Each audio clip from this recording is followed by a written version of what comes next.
I'm not sure if I'm live, so if you guys can hear me, make a comment. We're here for the lovely Dawn Robinson, former member of ENVOGUE, Lucy Pearl, and now CEO of her own company. Hey, Stiletto Entertainment. We in the building with shades of honey.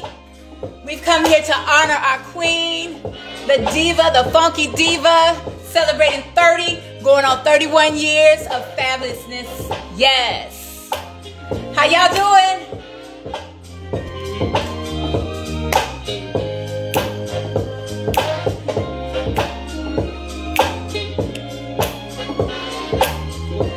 We're waiting for Dawn to come in on live. Hey, Kiki, how you doing, girl? So glad you made it. So glad Phoenicia made it in the building. Phoenicia, see, Gisa, hi, beautiful yourself. Sassy Seduction, I see you, girl. The lovely Kiki Green, talk is cheap. I see you, girl. You in the building, yes. Who else? Where Nikki Lee at? My sister. Hey, Kiki. You know, Kiki, my sister, my blood sister, her name is Kiki too. What's up, Kiki? What's up, Nikita? We're in the building. Waiting on the lovely Dawn to come through. Hi, Sertamat. Sertamat. Hi, sweetie. How are you? So glad you can make the live today. I'm so honored to just... You have no idea, ladies and gentlemen, how much ENVOGUE. Dawn is it? Is she in? Let me see her. Go live with Dawn. Where's she at? I don't see her. Try, Dawn. Try come again and again. This is my first time doing an IG Instagram live. I'm gonna go post and let them know we live. Okay, let everybody know we live. Hey, Sassy Seduction again, girl. Donna, I love you, Dawn. Oh my God, so excited to see you. So excited to get ready to talk to you. You are like so inspirational, so the bomb.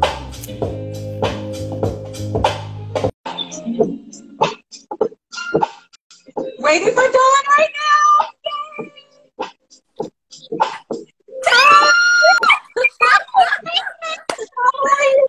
Oh my God, I got my green lipstick on. I'm trying to match my t-shirt. Cute.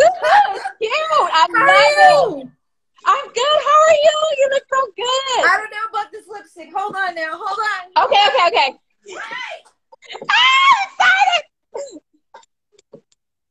Dawn has on green shade today, and I think she's about to change it. And when she breaks out with her, she comes out with her lip line. Be sure to go get it. Yes, ma'am. Now I'm not as bold with it.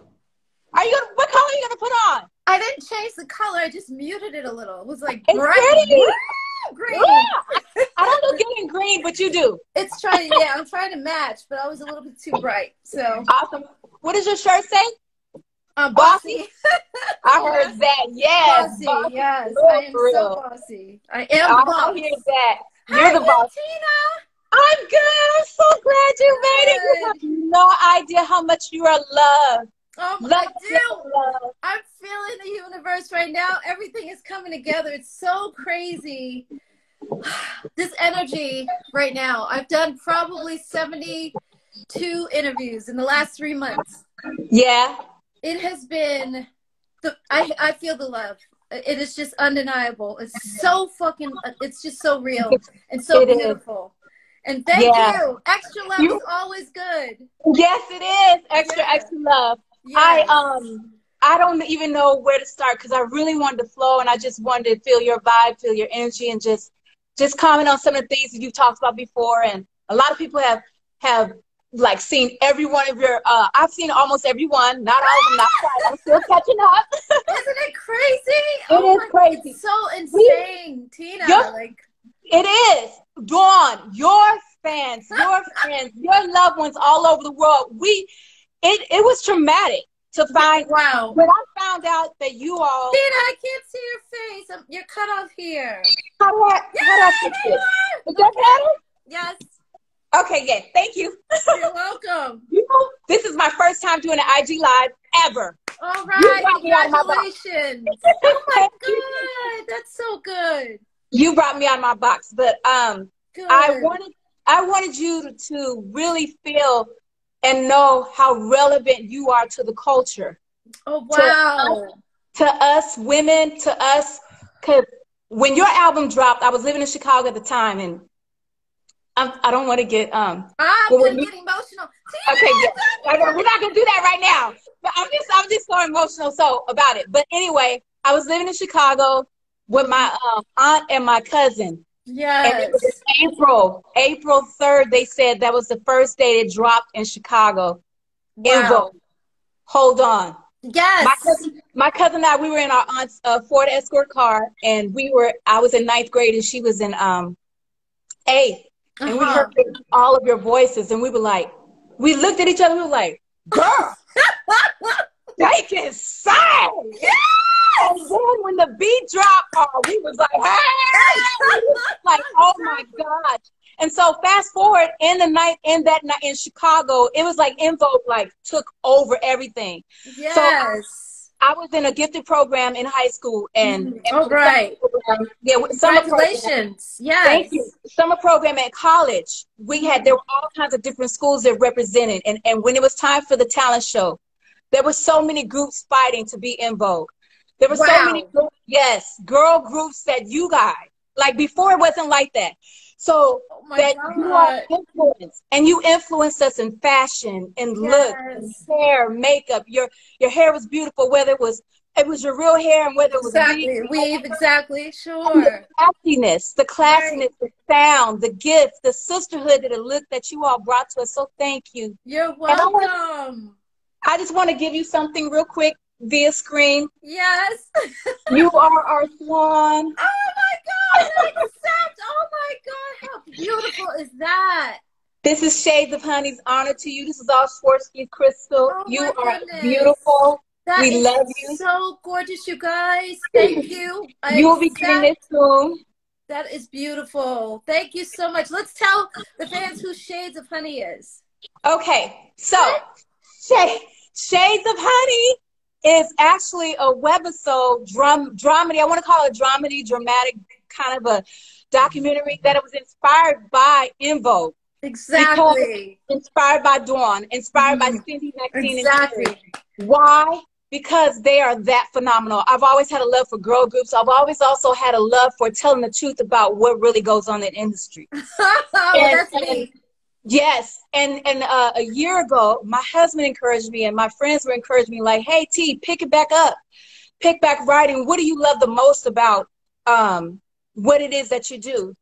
And I said, I went back to how much I love you all and how much I love girl groups. So I wrote this webisode, this series. I have a whole cast and crew. My sister, my brother. My brother's a cinematographer. He went to the film school to LA. He's videoing our stuff. He's got some things. And my cousins and my sisters and my friends, cast and crew, we've all decided to come together, and we're going to make this story come to life. Now, it's nothing like your story. Wow. It's nothing like your story because ENVOGUE cannot be duplicated. Well, you're not trying to duplicate. No, you're not trying to duplicate. But the girl group story, unfortunately, for most Black girl groups, because I can't say Expose went through this. I can't say they had their own drama. Don't get me wrong. Right. The good, not the Good Girls. Can you hear the girl group? Good girls, cover girls. No, the white girl groups. The white girl groups. Expose, Cover Girls, Sweet Sensation, Bangles. The Bangles. One more. There's one more. Dixie Chicks. No, but those two. But they've had their own drama. It just wasn't financial. But I'm talking about let's just see. The girl group that plays they play instruments just like the Bangles. It'll come to me, and it'll be like, it'll come to me. But the Go-Go's. Thank you, Sydney. The Go-Go's, yes, the Go-Go's. I was saying, hey, Nikki, you're so fine. Yes. No, that was Tony Basil, and she was badass too. But she was. It's like every artist has its own drama. They have stuff they go through. But for Black artists, female groups especially, It was always financial. It was always financial. And it's sad that Black artists have to go through this stuff. Bobby Womack went through it. He wrote for, before he passed away, great artist. I'm sure you know his music. But he wrote for the Rolling Stones. He wrote for all these big, huge people. And then he ended up selling his publishing for like $40,000, no money. Because at one point, someone told him that publishing didn't mean anything. So he sold his publishing and had to get his publishing back from that company. And I actually did the same. Same exact company. $40,000 I sold my publishing for. So before Bobby Womack passed away, his brother was trying to fight for his money from his publishing back. And he got half of it. I don't know how they're doing now because it's been years. But it's really tragic that Black artists, especially female, like I said, have to go through this stuff. So what I'm proud of is there's a few artists that are really successful that haven't gone through this. Yes. The Beyoncés of the world. And because she had the right team around her. And I should say Destiny's Child altogether, having Matthew and Tina to take care of everything for them. To kind of protect them. And I saw Matthew Knowles at a...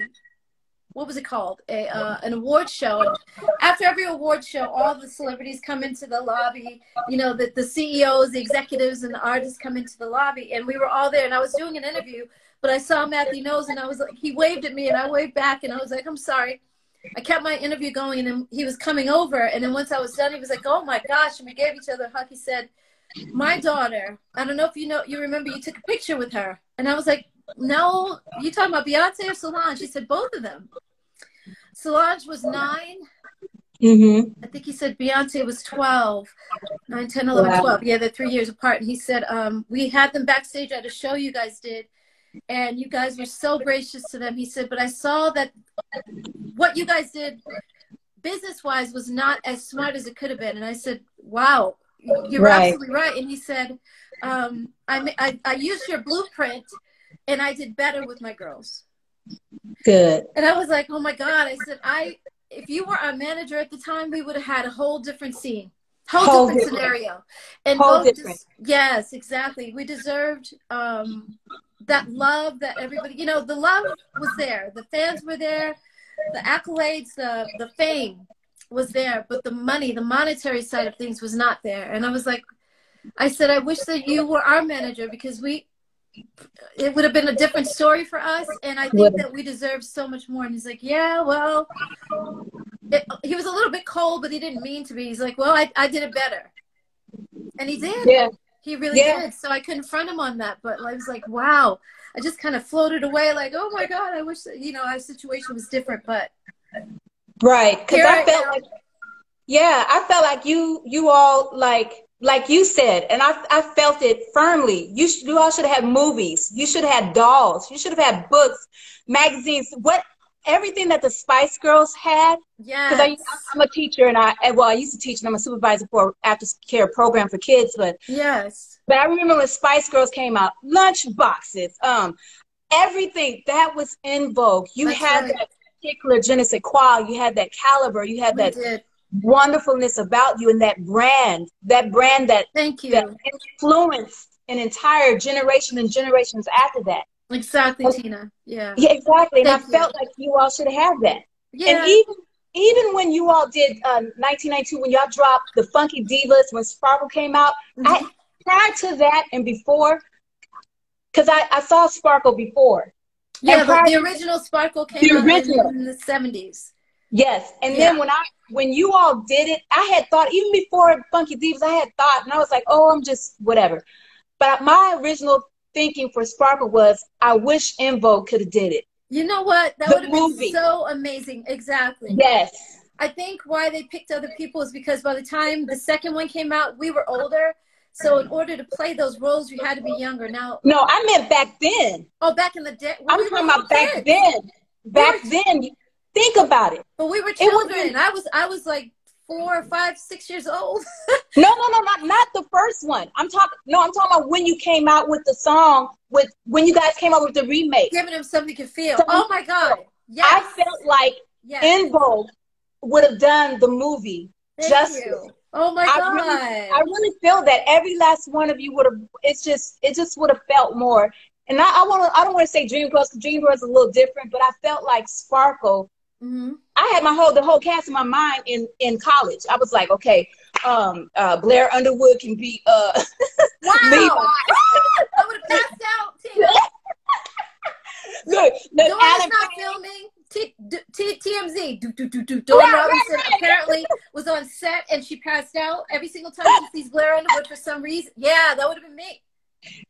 Yeah. He's married. Oh my God.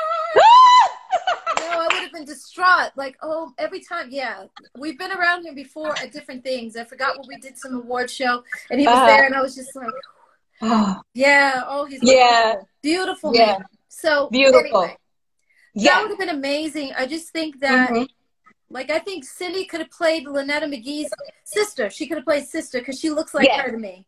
Yeah. And I was the youngest one, so I probably would have played. No, sister was the youngest, right? No, sister was the oldest. Sister was the oldest. Okay. She was the oldest. So who played Irene Cara's part? What was her name? Irene Cara played Irene, and Sparkle. She was Sparkle. She was Sparkle. That's right. She was Sparkle. Yeah. And then Maxine could have played. But see, we have 4 girls too. So how would we have? But see, they could have fixed it in a way because remember they had the cousin when they brought the cousin in. Yes, yes. Yes, when they brought the cousin in, and exactly. Then it could have been shifted because there's some things about the original one that could have been changed. You know, yeah, she changed. So yeah, they changed it could have worked. Yeah, you're absolutely right. I don't know why they didn't think. Well, probably nobody came to the realization that this movie should be done until years later after we did the video. So somebody could feel, and they were like, okay, let's do this movie over again. But by then, you know, like I said, it was way too late for us. But phenomenal idea. Thank you so much. Yeah, now, you're welcome. I keep thinking, and I keep saying, I should say, that I want to do a movie about ENVOGUE, like Dreamgirls. Yes. But for real, because it's our life. It was, you know, we lived it. Dreamgirls was made up of roughly and loosely about the Supremes, I want to say. Yeah. Yeah. So I want to do a movie with about us. But I would love that. Yeah. I think your fans love that. We would love to see that. We got to find someone funny enough for Terry though, because when I tell you that girl, I'm still laughing at stuff she said like last year when we were together for that. Oh, she's so funny. She always says I couldn't be funny on purpose though. If I had to be on stage and be funny, I couldn't do it. Couldn't do it, huh? Yeah, because she's just naturally funny and just stuff hits her and she says it and it's like, oh! The whole bus is like crying on the floor because she's silly. And she'll keep going with it and keep going with it and keep going with it. That whole, you know, on Instagram with Shirley Caesar, beans, greens, potatoes, potatoes. Yeah. Terry. But instead of food, she was saying skates. She was saying different ways of getting around: car, skates, bike. She was just, we were. I'm like, Terry, please stop. We got to sing tonight because we had to sing that night. That was the same night that we did the charity event, and I'm like, Terry, stop, please. I can't breathe. We kept cracking up because she's so funny. So we got to find somebody who just has total abandon when it comes to Terry doesn't mind laughing at herself and being goofy and making faces, and she's just silly, and we look at her like, you are out of your mind, would you stop, you're crazy. Oh my God, funny girl. That's what it can be done. It can be done. It should be done. I think it should be done. Yeah. And it should be done in your lifetime, our lifetime. Exactly. It really should be done. Yeah. And the sisterhood that you all had, that I sensed and that I looked up to as a young female, as a teenager, as a college student. Yes. And the love that even though you all have your business differences, aside from that, the times when I can look at their interviews without a certain person in it, I'm sorry. Don't be sorry. That's my feeling. Yes. So when I hear them talk about you, when I hear them pay respect and homage to you, and I hear you talk about them, regardless of what happened, you all are still sisters. That's a bond. That's a blessing that God gave you all. Yes, yes. And it was shown. It's seen throughout. I mean, it's just that love and like that black love. And I love all nationalities and everybody, a lot of people in this live and the people that are watching, I have all kinds of friends from different cultures, different nationalities. Absolutely. And love them. But it's so empowering, and it was empowering. So much empowering that I want to mention my friend Kiki Green. She's a host of Talk Is Cheap. Hi, Kiki. And she's a girl. Is she on here tonight? Is she on? She's on here. Yes, she's on here. Hi, Kiki. She's so amazing. She has her own platform. She's amazing. She's just so amazing. But anyway, she was 8 years old. I asked her, said, "Hey, is there anything you want me to ask Dawn?" Or tell her whatever. Dawn. Yes, I love it. Are you from the East Coast? A little bit. Chicago and Detroit. I was born in Detroit, exactly. Chicago. I hear it. But I'm also from the Bay. I'm also from California. So we'll get to that. You did say that. Yes. That's right. So when she was 8 years old, what was etched in her mind about ENVOGUE was when you all were on the Rock TV show. Okay. She said that she was so enthralled and that you all were classy and you were glamorous. Wow. And she said, she looked at you, Dawn, and she said that her 8-year-old little girl, beautiful little girl brain, in her mind, her thought was, wow, she's so beautiful. She has full lips and tight eyes. I hope I look like her when I grow up. Baby girl, my God. Baby girl. And she's in the live right now. And that's just so touching. Oh, that is so, yes, it is touching. It's just touching. And she has her own beauty, and I'm sure her mother And she has her own that. beauty. Absolutely. She's gorgeous. In the eyes of an 8-year-old, the child, you know what I'm saying? That touches me. Wow. Beautiful. Yeah. Tell her thank you. Thank you so much. That means a lot. That means everything. It does. You mean so much to us Black women. You just don't know. Yes, thank you. Love you too, Sean. Hi, Sean. Hi, Drew. Yeah. So everybody. So you have a lot of people on here today. Tina, I do. I can't see. Yes, they're always on. Yes, okay, hi. Support. This is Sydney. Good. TLC, Tony, and Janet. That's Sydney's page. Hi. And then you got Phonice on here. You have Hi, Phonice. Duran. Yeah, a lot of them. Drew as well. Hey, hi, Drew. Nikki, I think it is Nikki T. That's my sister. Oh, that's your sister. Hi. That's my blessed sister. She loves you. Yes. Oh my goodness! Thank you so much, you guys. It's a really big responsibility to. Yes. Yeah, to be. I'm gonna put this back down. Sorry. To be out in front of the world, and I'm so grateful. You know, our differences aside, I'm grateful that I was in a group with other women that felt the same way about our responsibilities as artists, as women, as Black women, because they weren't willing to just be raunchy and not care about our lyrics, our lyrical content as well, because you're feeding the soul with music. Right. Music to me is life. I'm listening to some new songs from my album and trying to go through tracks and pick stuff, and I'm just like, there's one song that I keep playing over and over again. It's called Beautiful, and it literally becomes a part of my DNA. Like, I'm just like, it fills my heart that much, and it's just so pretty, and I'm like, oh my God, I cannot wait to sing this. I gotta dig my teeth into this song. But yeah, our lyrics we're responsible for the things that we say. Exactly. You really are. And so it's fun to dance and shake your ass and all that stuff. Yeah. I love Cardi B, don't get me wrong, and I love the other girl that she did the song with WAP. Right. But I'm just like, you guys really, so you got to think about, okay, see, it's hard as an artist, because when you're a grown woman, you want to sing about certain things that you may not have done when you were younger, but you still have to be responsible for the younger generation. Yes. We put it out there. And so, yeah, we're over-sexualizing our kids with certain things we put out. And sometimes I feel like I'm old fogey.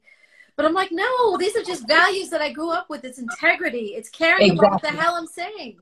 Exactly. And the little souls like that, your friend's daughter who was 8 years old, she was watching me closely. Yeah. That is. She's a grown woman now. Wow. Wow. It means a lot. It does. It does. It's huge. Huge. It's huge. It's a huge impact. Mm-hmm. Exactly. So there were some lyrics that I was just like, I am not singing. Like, for our first album, I was supposed to sing Don't Go. I feel the time is right. Oh my God. And at that part from love for you has grown up till this very night. So that was fine. Exactly. But, and then it got to the second verse and I'm like, lay me down upon my bed and make me feel the heat. No. Right. I said, Denny, I come from the church. I can sing those lyrics. And he was like, okay. Terry, you come sing. She was like, okay. And she went right in the studio and I was like, aren't you embarrassed? Like, she was like, no. She was fine with it. I was like, I am not singing the lyrics. But, you know, so we were all in the video. Of course, we had to sing background for it. But I was like, oh. Right. It just felt a little bit icky to me.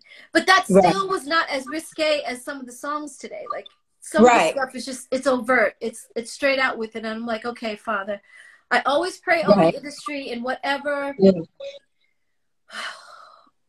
agendas or negativity they want to put out through. Because, you know, music has been used for a very long time to influence the mind. Their studies have been done with music that they know you can infiltrate and literally get people to cause to behave a certain way. Exactly. Yes. Yeah. So they've done studies with that, and I'm like, oh boy, I got to be careful with what I present, what I represent. I believe that. Yeah, absolutely. So exactly, because you have a plethora. You have so many young girls and boys listening. That's right. And I feel like, I mean, on one hand, like you said, like the Cardi B's and the Megan Stallions and all of the City Girls and her. Yeah, I love her too. You know, there's a certain genre of women that like that and men that like that. That's those men and women are grown, but the kids is but they're grown, but the children exactly. And some parents are playing it with their kids, and I used to catch my kids in the halls, like doing TikTok and like mimicking them. Yes. And my heart, I would grieve because it's like, you know, baby girl, that's not how we should be. It's so hard because I love that too. It is hard. What is that song? Megan Stallion's first song. I don't know any of their Savage. Classy, bougie, ratchet. Yes. You know, I love all that. I love the movements. I love all of that. But what's happening? I think that's what she does. What's happening? I love those moves and I love the song. I was caught up with it myself. I went and found the song when I saw the TikTok, the young lady that dances for her, and I followed her and I learned the moves. All right, look I did all of it. Yeah, I'm still not good with it. You see me, I'm all over the place. Right. But I did find myself liking it because that's what they use, the rhythm. The rhythm. The lyrics. Yes. The lyrics, stuff. So I'm very careful as well, but I keep praying over whatever hidden agendas are in the industry to destroy our minds and our children, especially Black people, because we are the chosen ones. I hate to say it like that, as if to say, white people are not, or Asian people or Latina. They're all chosen. We are all wonderful people under God's Son. But Amen. But we are all, I think because we've been through so many atrocities as human beings, as Black people, as a race, as a whole, being taken out of our country and out of our elements, away from our religion or our beliefs or our community as a village, or our ability to hunt, as our men's ability and the women to take care of home and to nurture each other. That was all taken. All of that beauty. Same thing with Native Americans. Yes, Native Americans, same way. So they saw that, and one of my best friends, Betsy, is white. So I'm not saying it's in a bad way as white people in general, because there's a lot of good white people out there. Yes. I wouldn't be here if I, you know what I mean? I have white people in my own family. Blood. In my own family. So, and I mean, great-great-great-grandmother was white. She may have been a slave owner, slave owner's wife or something, but there was always a picture of a woman, an oval frame of a white woman in our home when we were kids, running around in our grandparents' home. And finally, I asked my Aunt Laura, I said, Aunt Laura, who is this woman on this wall? And she said, Dawn, that is your great-great-great-great-great grandmother. She's Irish. And I was like, what do you know, because you don't know these people when you're a kid. You just run around. It's okay, that's just a picture, and you go on and play. So I wouldn't be who I am and be here today had it not been for that woman. But I'm just saying, whenever white people connect with other races, they come with their hand out as friends. They say, we want to learn your culture. We want to just help you. We want to be a part of what you have. We come in peace. And then they turn it around somehow and they destroy, they rape, they pillage. So I hate that part of it. And music is a part of that darkness. Yeah. And it is so beautiful. It's a world that I take pride in. It's a world that I'm grateful to be a part of. And yet, all of this darkness, like they say, there's Illuminati and all that crap that has to do in this industry. And I'm like, why this industry? Why music? Something that is just so, like, you can think of a song literally. Like you were talking about your friend's daughter. Like, she could probably think of a song when she was watching me as a kid. You said with Mr. Cooper? No, it was watching you all rock. You were all on rock. So she could probably see that and just go right back to being an 8-year-old girl. And oh my God, I did say that to my mom at 8. You know, that's what music does for you, because it's just so, music has memory and the brain thinks of music, and it gives you an emotion, just like what you felt that day when you found out your boyfriend cheated, or you got into college, or you were being proposed to, or, you know, your mom was sick, or your dad had cancer, or just whatever memories that we have with music. It brings you right back to that moment. That's how powerful music is. So that's why they use it in a negative way. Exactly. Like, oh my God. So I keep praying over the music industry and over artists to be more conscious of that. Yeah. That's really important. It is important, because the frequency level, the vibrational level has been brought all the way. All the way. I was going to say frequencies, and I'm like, she probably doesn't know what that. Yes, you do. I know. Yes. Yes, Tina. Yes. You're actually bringing up questions I was going to ask. You're talking about what I was going to ask you. Oh my God, sorry, I went ahead. No, that's fine. I'm here. So the frequency, the vibrational level, the ether, everything has just been brought, compared to the 90s, compared to the 60s, 70s, the 80s, and 90s, even the 30s and 40s. Yes. Music had such a, I'm so blessed, and you're blessed, and we are all blessed, the generations before, that we were able to experience the different genres. And then I wanted to say, okay, 2 things. First, I want to say, so you're talking about how music, why they use it, and so how it's influential. One, Lucifer fallen. I was going to say that, but I didn't want to get deep into that. Because, I'm all about the deepness. Well, I don't like giving him that power, though. But you're absolutely right. He was a fallen angel. He was, and I'm like, Father, why? I talk to God like that all the time. Like, dude, why did you give Lucifer control over this? Something that is so absolutely beautiful. My world, the world that I love to be a part of, I could not, like I said, I couldn't imagine life without music. Right. And so why would you give him control over something? Why can't you let him be in the accounting world, or the banking world, or, you know what I mean? Clothing world. Like, you know what I mean? Why couldn't he have been like, come on, why music? It is just so, it fills my spirit. I can't explain it. Music is like breathing for me. It is breathing. And you gave him, you know, just because he was a fallen angel. Well, if he fell out of heaven, then why did you push him down here with us? Like, why is that okay? We can't fight against the principalities and the darknesses that are out there. But, and then I'm like, no, that's not true. You have to remember to pray. You have to stay connected to source. Right. You have to stay connected to your power, your God, whatever you call that, because I don't want to put God down people's throats. But for me, it's God. I'm connected to my source, my God. Heaven, you know, maker of heaven and earth. So I'm just like, Father, what? Couldn't you have sent him to like Saturn, some damn where, Uranus, where there's lots of storms and you know, they say that the hurricanes on Uranus or Neptune or one of them damn planets is so 1,000 miles an hour winds. Sit there. Like why he had to come to Earth to Thank you. I've had the same questions. I'm sure other musically inclined artistry filled and in their DNA and the blood, like you said, because music it's a whole nother language. It changes atmospheres. It changes parts. It like you said, you identify with certain seasons and times and loves and hurts and pains. It's that powerful that it can shift the atmosphere. It is. And greater is he who's in us than he that's in the world. In the world, yes. In the world. Thank you. Right. Thank you. So every day I try to post as much as possible because people are like, oh my God, you know, this whole Biden and Trump situation and the virus and the vaccine and the mask and all this stuff that to me is a pandemic.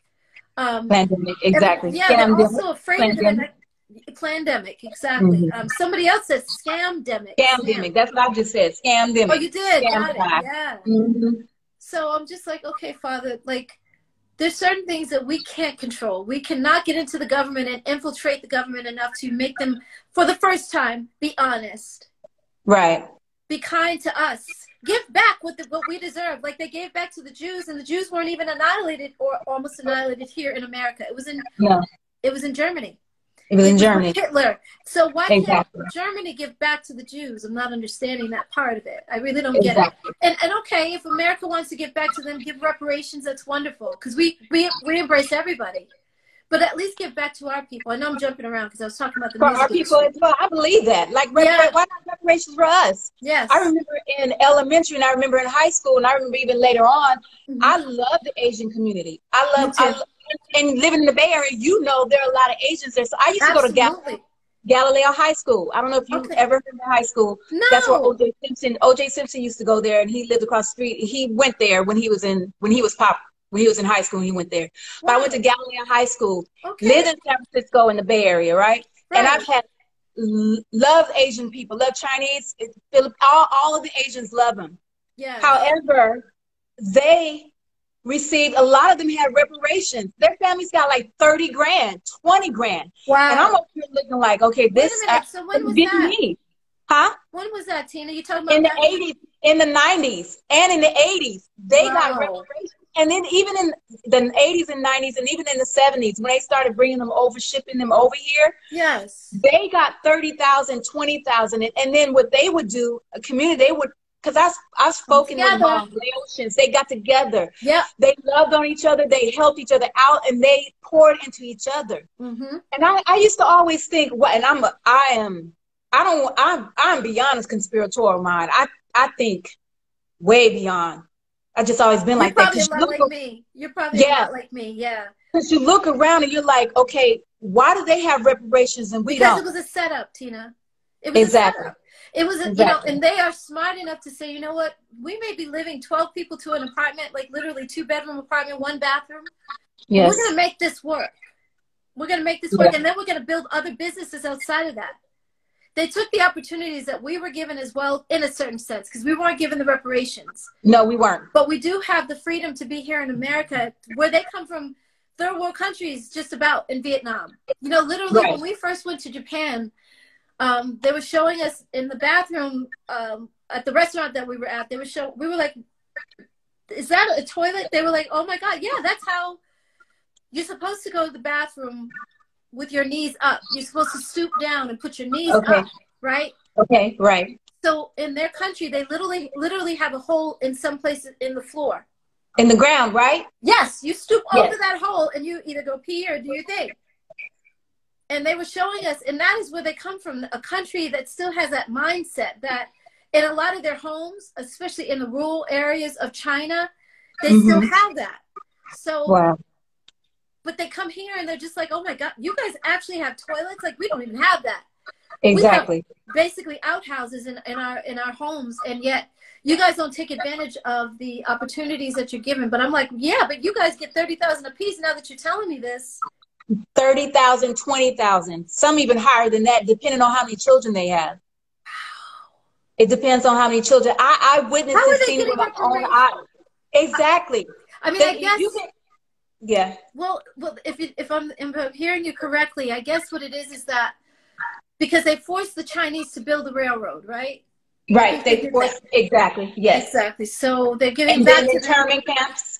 Remember the internment camps of World War I and II? Yes. I get that. I understand that. Also, the Vietnamese and the Hmong and Laotians. Wow. The Hmong and Laotians, when they had their wars over there and they came over here, a lot of them got money when they came over here. Wow. So I can understand reparations for them. Yes. But at the same time, when I hear about 40 acres and a mule, like, if anything, we should have gotten our acres. We should have gotten a way long time ago. Yes, exactly. I'm so proud of you for knowing your history. Like, I didn't know about those oceans that you just mentioned. What was that? The Laotians, yes. I love Laotians and Cambodians. And my dad fought in the Vietnam War. And I think the reason why I picked the way Yes. Yes. Thank you. Daddy, you're going to see this. So. Exactly. Yes. Good. Thank you for serving our country. I love my father. Yes. But I saw my father go through a lot of things after we were born, and I knew Vietnam, him fighting over there and doing what he had to do over there. So I've always had a special love for Vietnamese and the Asian community. Yes. And they want to receive so stupid. Well, what I tell people all the time, and I'm nothing to your dad and nothing to the young men that fought on either side, but you're talking about, if your dad was there, he was probably 17, 18 years old, fighting another 18, 17-year-old, and they're both afraid. Yeah. So you're making this young man here from America fight and kill that young man. It's like, to me, again, it's a pandemic, because you want to destroy these young minds. These men came back from Vietnam War and they were messed up. They were so messed up. And my ex-boyfriend's father, like, literally, if you had to wake him up, you couldn't just, because he was in the war as well, you couldn't go and just shake him and wake him up right there. You had to, like, call his name or throw something at him from a distance, because he wakes up fighting. He wasn't crazy. He wasn't crazy, but yeah, you couldn't just, So it's like so stupid. I always say the presidents of both of those countries need to go and fight each other. If you want to make somebody fight, damn it, you're a grown man. He's a grown man. He's the president of his country. So you guys fight it out. Duke it out. Right. May the best man win. But why are you sending these young boys over here to fight and for something that is not their war? Exactly. They didn't create it. So I just get so upset about it. But I digress. It is stuff that we think about that I'm just like, nobody ever talks to me about this stuff. They usually talk to me about En Vogue. Right. So it's nice to talk about other stuff, but yeah, I keep telling the world, or as many fans as I have on social media, I keep telling them, the stuff that you see on TV over and over again that puts this thought in your mind of fear, because that's basically what the news is. It's a plan. Yeah, they fill our heads with fear and rhetoric and a bunch of mess over and over and over. And Hitler said, actually, let's go back to Hitler for a second, said, if you say a lie long enough, you tell them the lie long enough, they'll start to believe it. They'll, over and over again. That's how we got the Germans to be okay with people being in freaking trains going to Auschwitz and all of that crap. Again, another demon who was, I have no idea why God allowed him to reign. But then again, I see the power that Jews have today. Excuse me. I see the power that Jews have, and I'm like, okay, maybe that's why they were given that, because now they had to finally heal. They had to heal from that and then come back from that. Exactly. I think it's part of, I'm sorry, but I'm jumping around a little bit, but I think that's part of why we go through the things we go through, is because we have to find the power to heal from whatever it was. Either, so my process with En Vogue, just getting back to them. My process was, okay, the girls kicked me out. It was wrongful termination. They didn't kick Terry out, although she did the same thing that I did. She did it first. Solo album.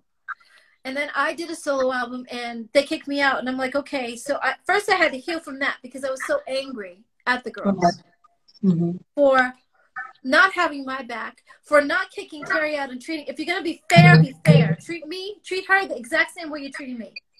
Right?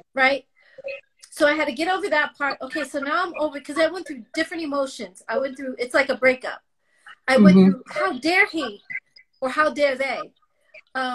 Pain, anger, and some more anger, more anger. Then I love them and I miss them. And, that whole thing that you go through, all of the emotions of a breakup. And my mom said, Dawn, it's basically, you are going through a divorce of a sense with the girls. So I had to find a way to heal from that and to forgive them for that. And it was a very hard thing to do. So I think as Black people, the minute that we come together and forgive America, because we are forgiving people. We've already done that. We've already kind of forgiven. But we don't forgive each other, so we don't stick together.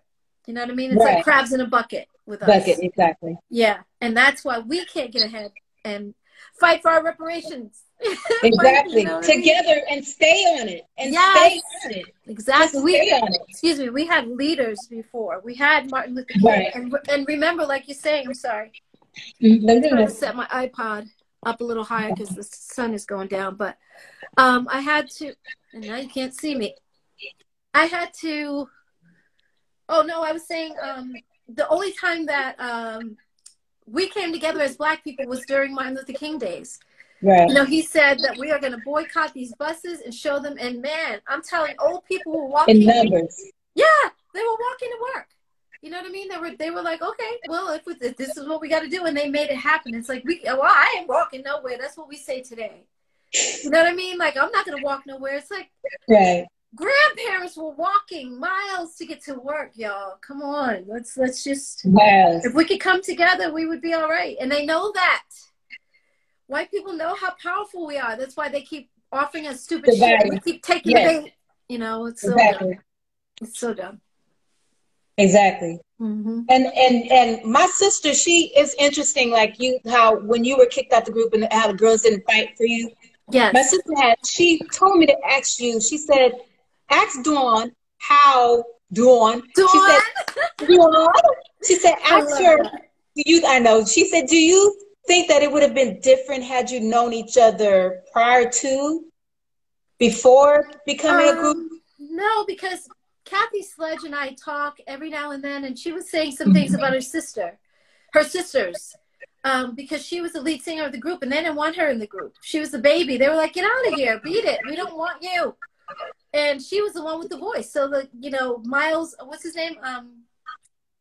Oh my God! Oh, Chic from Chic. He was like Niles Rogers. Niles Rogers. Exactly. Yes. Niles Rogers was like, no, we gotta have her because she's a bomb. Like, come on, these other girls are great, but so they wanted Kathy, and her sisters were kind of atrocious to her. They treated her unfairly. Wow, I didn't know that. Yeah, hopefully she comes out with her own story. I don't want to talk about her because I'm sure she will. Right. Yeah. She's phenomenal, and they were phenomenal. Phenomenal. They were all very jealous of her though too because of her talent. Did not know that. Wow. So I don't necessarily know because we're not related as family. So I don't know. You know, even some families don't care. Just because your blood doesn't mean anything. So I don't know if it would have been different if we knew each other before. Terry was dating our producer, and she was in love, and love makes you do foolish, stupid, crazy, absolutely astronomically dumb things. You know, you're not thinking for yourself. You're not thinking with a clear head. You're thinking with that pillow talk, basically, without being graphic. Yeah. Right, that pillow talk. Yes. So I don't know if she would have heard us because she was blind by love. You know what that feels like, you know? I know what that feels like, exactly, yes. Young, dumb love. Exactly. Looking stupid. And then in the end, looking stupid. And dumb. Looking stupid. Exactly. Because what do you have to show for that? You have a lot of losses behind it. Was it worth all of that breaking up the group and all that stuff? Because now you and Denny, like, in fact, he ended up marrying another woman named Terry. Yeah, so sorry. Children with her, and I'm not sorry because she made her own decisions, and we told her that. Yeah. But then the girls ended up kicking me out anyway. I'm like, you got to be kidding me. And her name was Terry too? Her name was Terry. Yeah, wow. That's what I heard. Exactly. I may be wrong, but that's what I heard. And then had children with her as well. So it's like, Terry, nothing is worth. Love you, Terry, but. Exactly. Love you, girl. But. Come on. Girl. You're not thinking about your future. It's like, I would always think, and I would tell Maxine, like, if Denny and Terry broke up tomorrow, like, what's going to happen to her? What is she going to do? Is she thinking about her future at all? You know, this relationship is not worth your business. Men are very good at separating the two. Men can, because he did. He separated all of that. He made sure that he got his money together, and everything was done for him and his partner, which was our other producer, Thomas McElroy. Right. So he made sure that he did what was needed for him as far as the money was concerned, and Terry did not for her. When men compartmentalize, they're separate. Not to say that they think that, well, they do think differently from us. The way the brain works and how logical. Like my husband, he's direct. He's to the point. He's analytical. He stays focused. We have the emotional attachment tied to our logistical thinking, and we can't help that. And that's we good, can't though. have it. It's good because I think it's good to have a balance of both. It's a balance, yes. Yes, but sometimes, in Terry's case, I want to say she allowed that part of it, her loyalty and her love and her dire, like, oh my God, was for him and not for us, not for herself. Yeah, herself and you guys. Yeah, for the group. So when people say you cut your nose to spite your face, it's like you were so busy taking care of him and making sure, oh, Denny this and Denny that, and I can't go against Denny, and I can, you know, I love them and I don't agree with you guys and what you want to do, but I agree with Denny. Okay, so whatever it is that you think that we don't see, why don't you help us to see that point of view so we can go ahead and renegotiate as the 4 girls? But to say that you don't agree with us and you agree with him means that you only believe that what you're getting paid is okay. 2 cents a record, Terry? Like, not okay. Is not that okay. ever? Oh my God, that's oh insane. gosh, it's insane. It really is, Tina. When you started coming, when you came out 8 years ago, I told you in our email, I was like, listen, I was like one of your biggest advocates in the YouTube, because I'm not tech savvy, but I would get in there and be like, oh, I'll just go off. But in love, but I'm like, but when because you answered the question for us about when you started talking, and then it was you and Maxine, and I just was like, I love all of you all. We loved you all. We want to know what happened to Dawn. Yeah, what happened? Exactly. Why was she not? And I didn't believe it. I did not. Wow. I could not believe it. And then it was foreign when there was a time in my life where I took almost a 10-year sabbatical from music. So from 93, summer of 93, I had given my life to the Lord. My life had changed. And for 1 year, I said I didn't want to listen to secular music. So I had to give you guys up for a year. Wow. But it ended up being, and I'm a musical person, but it shifted because I was more into worship and gospel and things like that. Sure. And that's fine. But I said, God, I gave up movies. I gave up a lot of the culture during that time. Exactly. So it was almost 10 years. Okay. So, but during that time, I had heard that you all had broken up, and it pained me. Wow. I know. I can't explain it. And then when I saw a clip, and I'm like 2 years, I was in 2000 when I finally saw, and when I saw them by themselves, I was like, when I saw Cindy, Maxine, and Terry, I was like, It was different. It was different. I couldn't fit. I don't know if I was just waiting to hear you, see you, or whatever, or that whole bonding and that whole DNA thing of just wanting sisterly love and wanting to believe that and I always felt like, listen, BBD from New Edition. If BBD could have made it out, and they made it out, and they were bomb. Ralph Tresvant went solo. Bobby went solo. Yes. How come Cindy, Maxine, Terry, and Dawn couldn't go solo? How come Dawn, Cindy, Maxine, and Terry couldn't go solo at their time? Right, exactly. Now, it was a little bit earlier before, but we needed that cohesiveness. Yes. And I felt like you all were being sabotaged, industry back stuff that I don't know anything about. Yeah, and you're right about that. You're absolutely right about that. We were being sabotaged. And the girls bought the hook, line, and sinker. That's why I was like, so let's see. So we agreed, the 4 of us had agreed at a certain point, Cindy, Terry, Maxine, and I had agreed that since we are not being paid what we deserve, we are not going to go in the studio. We have already recorded Born to Sing, Funky Divas, Runaway Love, and now they want to do us to do a 4th album under the same terms as the old shit? No. Excuse me.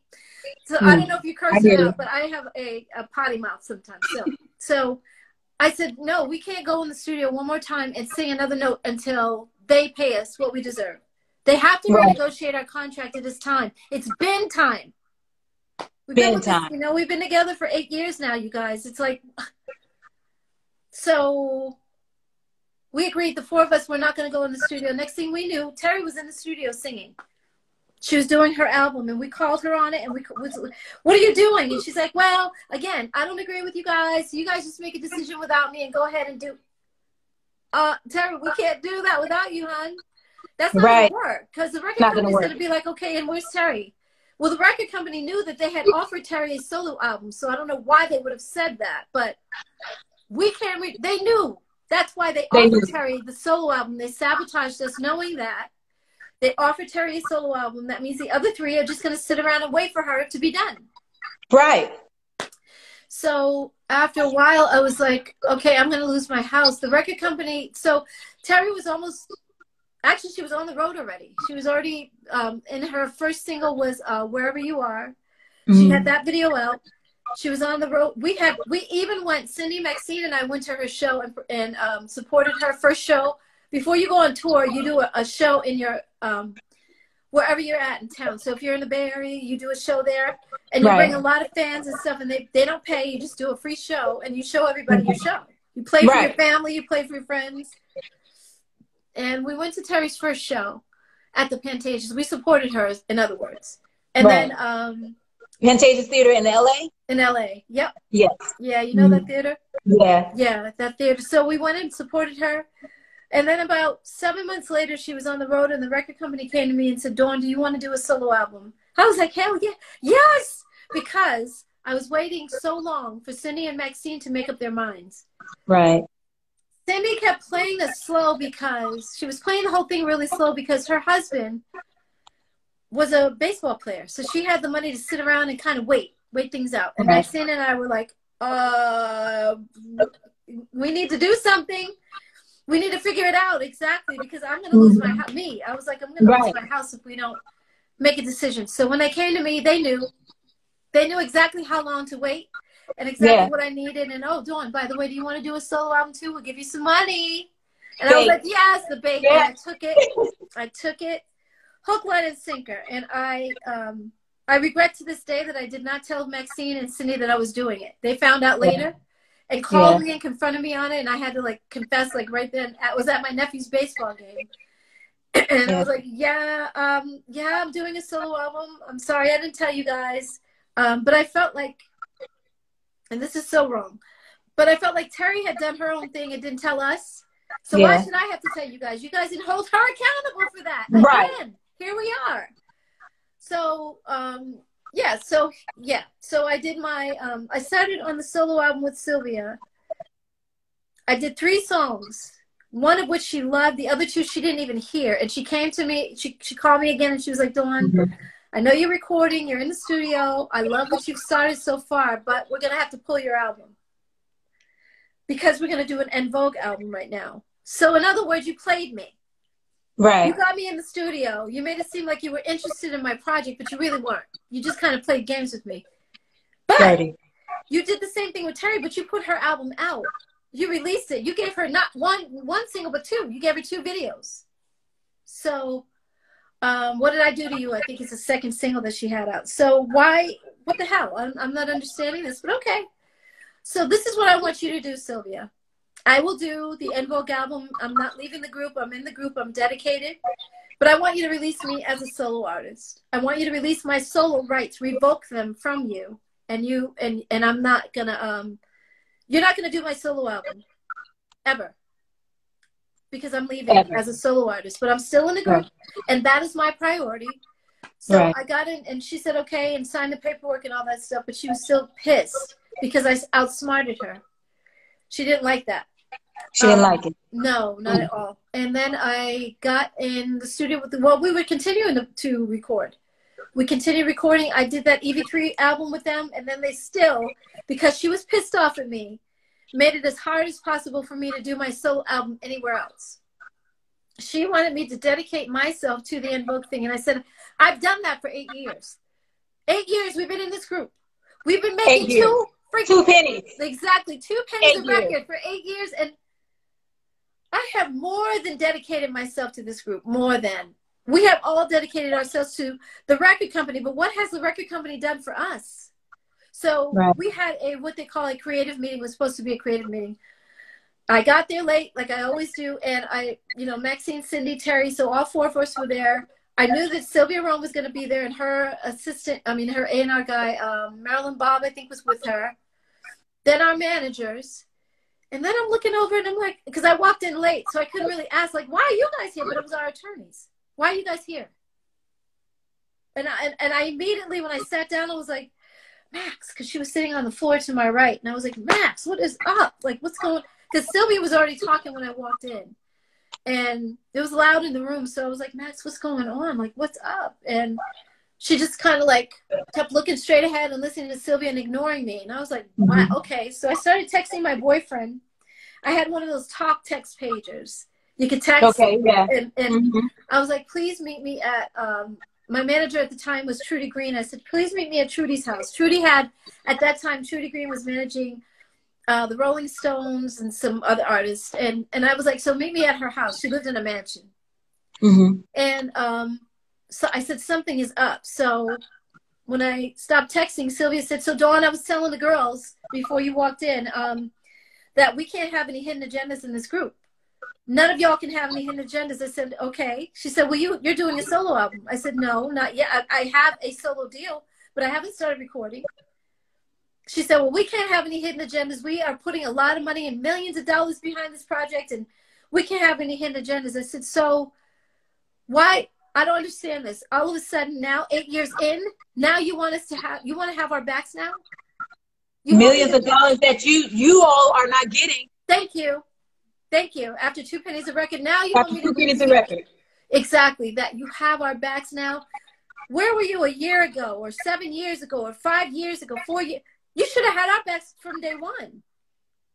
Now I'm supposed to believe that you have our backs. Like now, oh, I believe in you guys now. I put your arm around my shoulder like you believe in us. No, you should have had our backs from day one. And she said, well, you know, I just can't trust that you're not going to do something or whatever she was saying. And I was like, wait a minute. So you've proven your. But Terry did. I said, Terry did a solo album. What's different about Terry's solo album? Because Terry, I'm looking this way because I always do this in every interview. Because she was sitting on my right, Maxine was on the floor, but Terry was sitting on the end of the couch, on the arm of the couch, and she was facing Cindy. Cindy was sitting on the couch too, but she was facing me and Maxine. Terry was facing them, and so she was sitting like this, as opposed to sitting and looking directly at us. Looking directly at, you're right. Exactly. And I said, Maxine, I'm sorry. I said, so what's different about Terry's album? Terry did a solo album too, and Terry turned to me and she said, it just is. It's just different, Dawn. It just is. And I was like, no, it's not. No, it's not. And wait, was it different because you see with the manager? Thank you. With the producer, like. Wrong for that. It could have been that she was sleeping with Sylvia. I don't know. I don't know what people do behind closed doors, but it was like. I mean, how is it different? It was so kind of loyalty. No different. There was no difference. She did that because she felt like she was ready to do it at that time, and then you all supported her. Yes. Why was it different for Dawn? Thank you. Why was it different for Dawn? I don't understand it. Nope. I don't understand it. I don't get it. But and they couldn't answer that question. They could not answer it. Sylvia, again, she repeated herself. And she was putting on her coat at this time. And she said, well, we can't have any hidden agendas. So you got to make up your mind if you're going to leave the group or you're going to stay. And I was just, it was almost like someone dug a hot poker in my, oh my God. I was just like, you know, you get butterflies when you're nervous about something, or you just find out someone cheated, or there's an accident and someone you love is involved, or just, I couldn't catch my breath. And I was just like, wow. I said, so. Okay, so if you're asking me if I'm going to stay in the group or I'm going to leave, I can give you my answer right now. I'm out. And I'm like, Dawn, but wait a minute. No, wait. And she said, we'll give you overnight to think about it. And I was like, oh, my God. So we all left except Sylvia. Let me see. Maxine, Cindy, I remember us getting on the elevator, and I think one or two of the managers or the attorney were on the elevator. And I could hear Maxine talking, but I literally sounded like this. I sounded like I was underwater.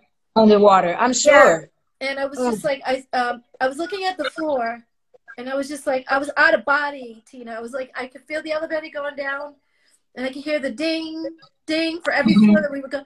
And Maxine said, Dawn, are you coming to rehearsal? Dawn, what, Max? I'm sorry, what? And she said, are you coming to rehearsal? And I said, I think so. I'll be there. Yes, I'll be there. But I knew that I was going to my manager's house, and I had a lot to talk about, and I couldn't go to rehearsal. But I just told her yes, because, whoa, what the heck just happened? I am literally out of the group that I helped build. For what? Right. For what? You got, okay. For what? For trying to save your house. Huh? For trying to save your house. Well, for trying to stand up for the group all these years. For the group all these years. It doesn't make sense. And I can understand when you have a group situation Sometimes there's artists, there are members that are on drugs, or somebody slept with someone's boyfriend or husband or girlfriend, boyfriend, you know. Somebody said something to someone's child and disrespected that child because they were out of pocket. And so the person, right. I think that was Hart. Ann and Nancy Wilson. Ann's boyfriend said something to her sister's child or something like that. And they didn't talk for years. Wow. Yeah, because her boyfriend reprimanded Ann's son or something. And that was the boyfriend. That wasn't even her husband, correct? It wasn't even her husband, exactly. Heart is bad. Heart is bad. Understand. Oh my God, I love Heart. Yeah, okay. yeah. Crazy on You and Barracuda and Magic Man. Those are yeah. So, it's understandable to get rid of a member that is not compliant, or a member that is difficult, always late. I am always late, but I get there. And I'm not chronically late, like, oh, Dawn's 4 hours late, or she didn't even show up for rehearsal today until 20 minutes before we will leave. That kind of shit, no. But right. A couple minutes late all the time. Or you're not there at all. You don't show up because you're like David Ruffin and you're in a crack house somewhere. Bless his heart. Right. You know what I'm saying? That's difficult to deal with. It wasn't that. And it wasn't that. There was no reason. No reason. No, there wasn't. No reason. There really wasn't. No. No. But to come back with your voice on those tracks and with the song that set it off for that group. Exactly. Should have catapulted each and every one of you into a whole nother stratosphere. Well, no, because we had done all of that stuff beforehand, which is what my saving grace was. I said before, Don't Let Go. Yeah, Don't Let Go was my saving grace. About Don't Let Go. I'm talking about Don't Let Go. How that was my saving grace. That was your saving grace. Yes. Yeah. You guys kicked me out. It would have, I'm sorry to say this like this, because I'm not arrogant, but I'm just saying I know what I contributed to the group. So even without Don't Let Go, even without having that song, right, I still would have been missed. I would have been missed. Yes, exactly. The energy that I brought, the youth, the fun, the feisty. You know what I mean? It's like there's a photo. It's in the living room, but we were on the cover of Jet magazine, and we had come back together, and this was probably 2008. I'm sorry, 2009, 10. I was so happy during that time. Oh my God, I know, Tina. I know, I saw all of your videos, your interviews, and it was amazing. It was amazing. And it was like and that was what. It was. I know it was amazing. It was so phenomenal, and it was phenomenal. We were doing a photo shoot though, and we had on these black cocktail dresses. It ended up on the cover of Jet. So if you pull that up, you can see the 4 of us standing there. And you could see each one of them, Cindy, Terry, and Maxine had their arm. So there's a way that we stand. It's called a bevel. And Cindy taught us this. Cindy taught you? Yeah, I figured that. Yeah. She taught us how to bevel. So you put your foot up, your right foot or whatever foot you are. So whatever foot you're laying all your weight on, you put the opposite foot up. And you bevel that foot. Right? So your heel is kind of up off the ground, and you point your toe. Basically, that's what a bevel is. Okay. And you bring your knee into the other knee. So whatever leg is straight, you bring that bent knee into the other knee. So if your right leg is straight, or your left leg, I'm doing left hand. Left leg is straight, you bring in your knee from the right foot to bevel. Right? Right. So they were all standing like this with their hand, on their knee. And I put my arm up. Now Cindy's taller than all of us, so she's about 3 inches taller than me. So I put my arm up on her shoulder, and I put my hand on my hip. Cindy was like, "Dawn, I don't think you should stand like that," because I was behind her, and I was like, "No, I'm fine. You're fine. I'm gonna take a photo of the photo." Because I was bringing my own thing to it. I don't want to stand like Cindy, like Terry, like Maxine. You guys are all standing alike. I'm bringing my fire this time. That's how I felt. Yes. We're coming back for a reunion. And grown women by this time. Thank you. Exactly. I am bringing me to the table. And I am not standing like you, Cindy. I am not standing like you, Terry, Maxine. Yes. You got to have your own flavor. You got to find your own voice. Yes. I did find that. So that feisty is what is missing from the group. And unfortunately, such a beautiful situation went to waste. Yeah. Because there were so many people that were jealous, or Sylvia Rome being slighted by me. Like, Terry would not have had to do a solo album if you took care of us. Yes. You wouldn't have had to offer me to do a solo album if you took care of us, because we wouldn't have been talking about renegotiating. We would have renegotiated, which was only right. Only right. We sold, what, 5 to 8 million or something on the first album. We didn't renegotiate. We sold more on the second album, didn't renegotiate. So when do you think that we're supposed to renegotiate, lady? Like, come on. I don't understand why they thought we weren't supposed to get more money, but they were upset about that. Oh, the girls are going to renegotiate. Let's offer Terry a solo album. Like, I don't get it. I really don't, Tina. I don't either. No. Okay, the time. I'm a person that looks at times and seasons and the time frame of how things go. The sabotage of how everything just happened. And like, it's almost like you all laid the blueprint. Yes.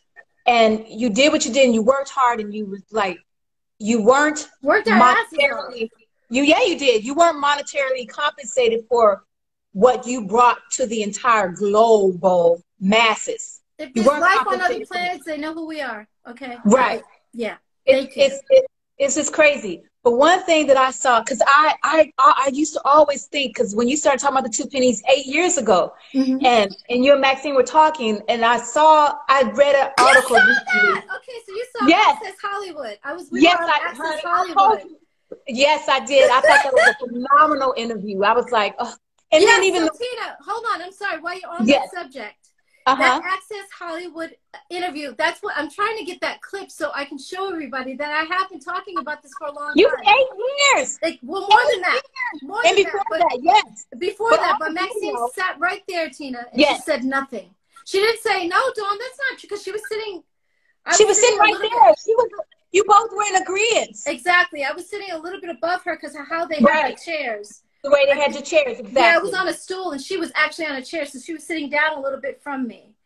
Right. But she didn't say, Dawn, no, that didn't happen. No, that's not. No, she didn't. She didn't deny it. Exactly. She opened up, I forgot her name. She opened up with, who is in Vogue? Oh, and Maxine, Sean Robinson. Yeah, she was like, who is in Vogue? Maxine was like, well. She was like, us? Why you know? Exactly.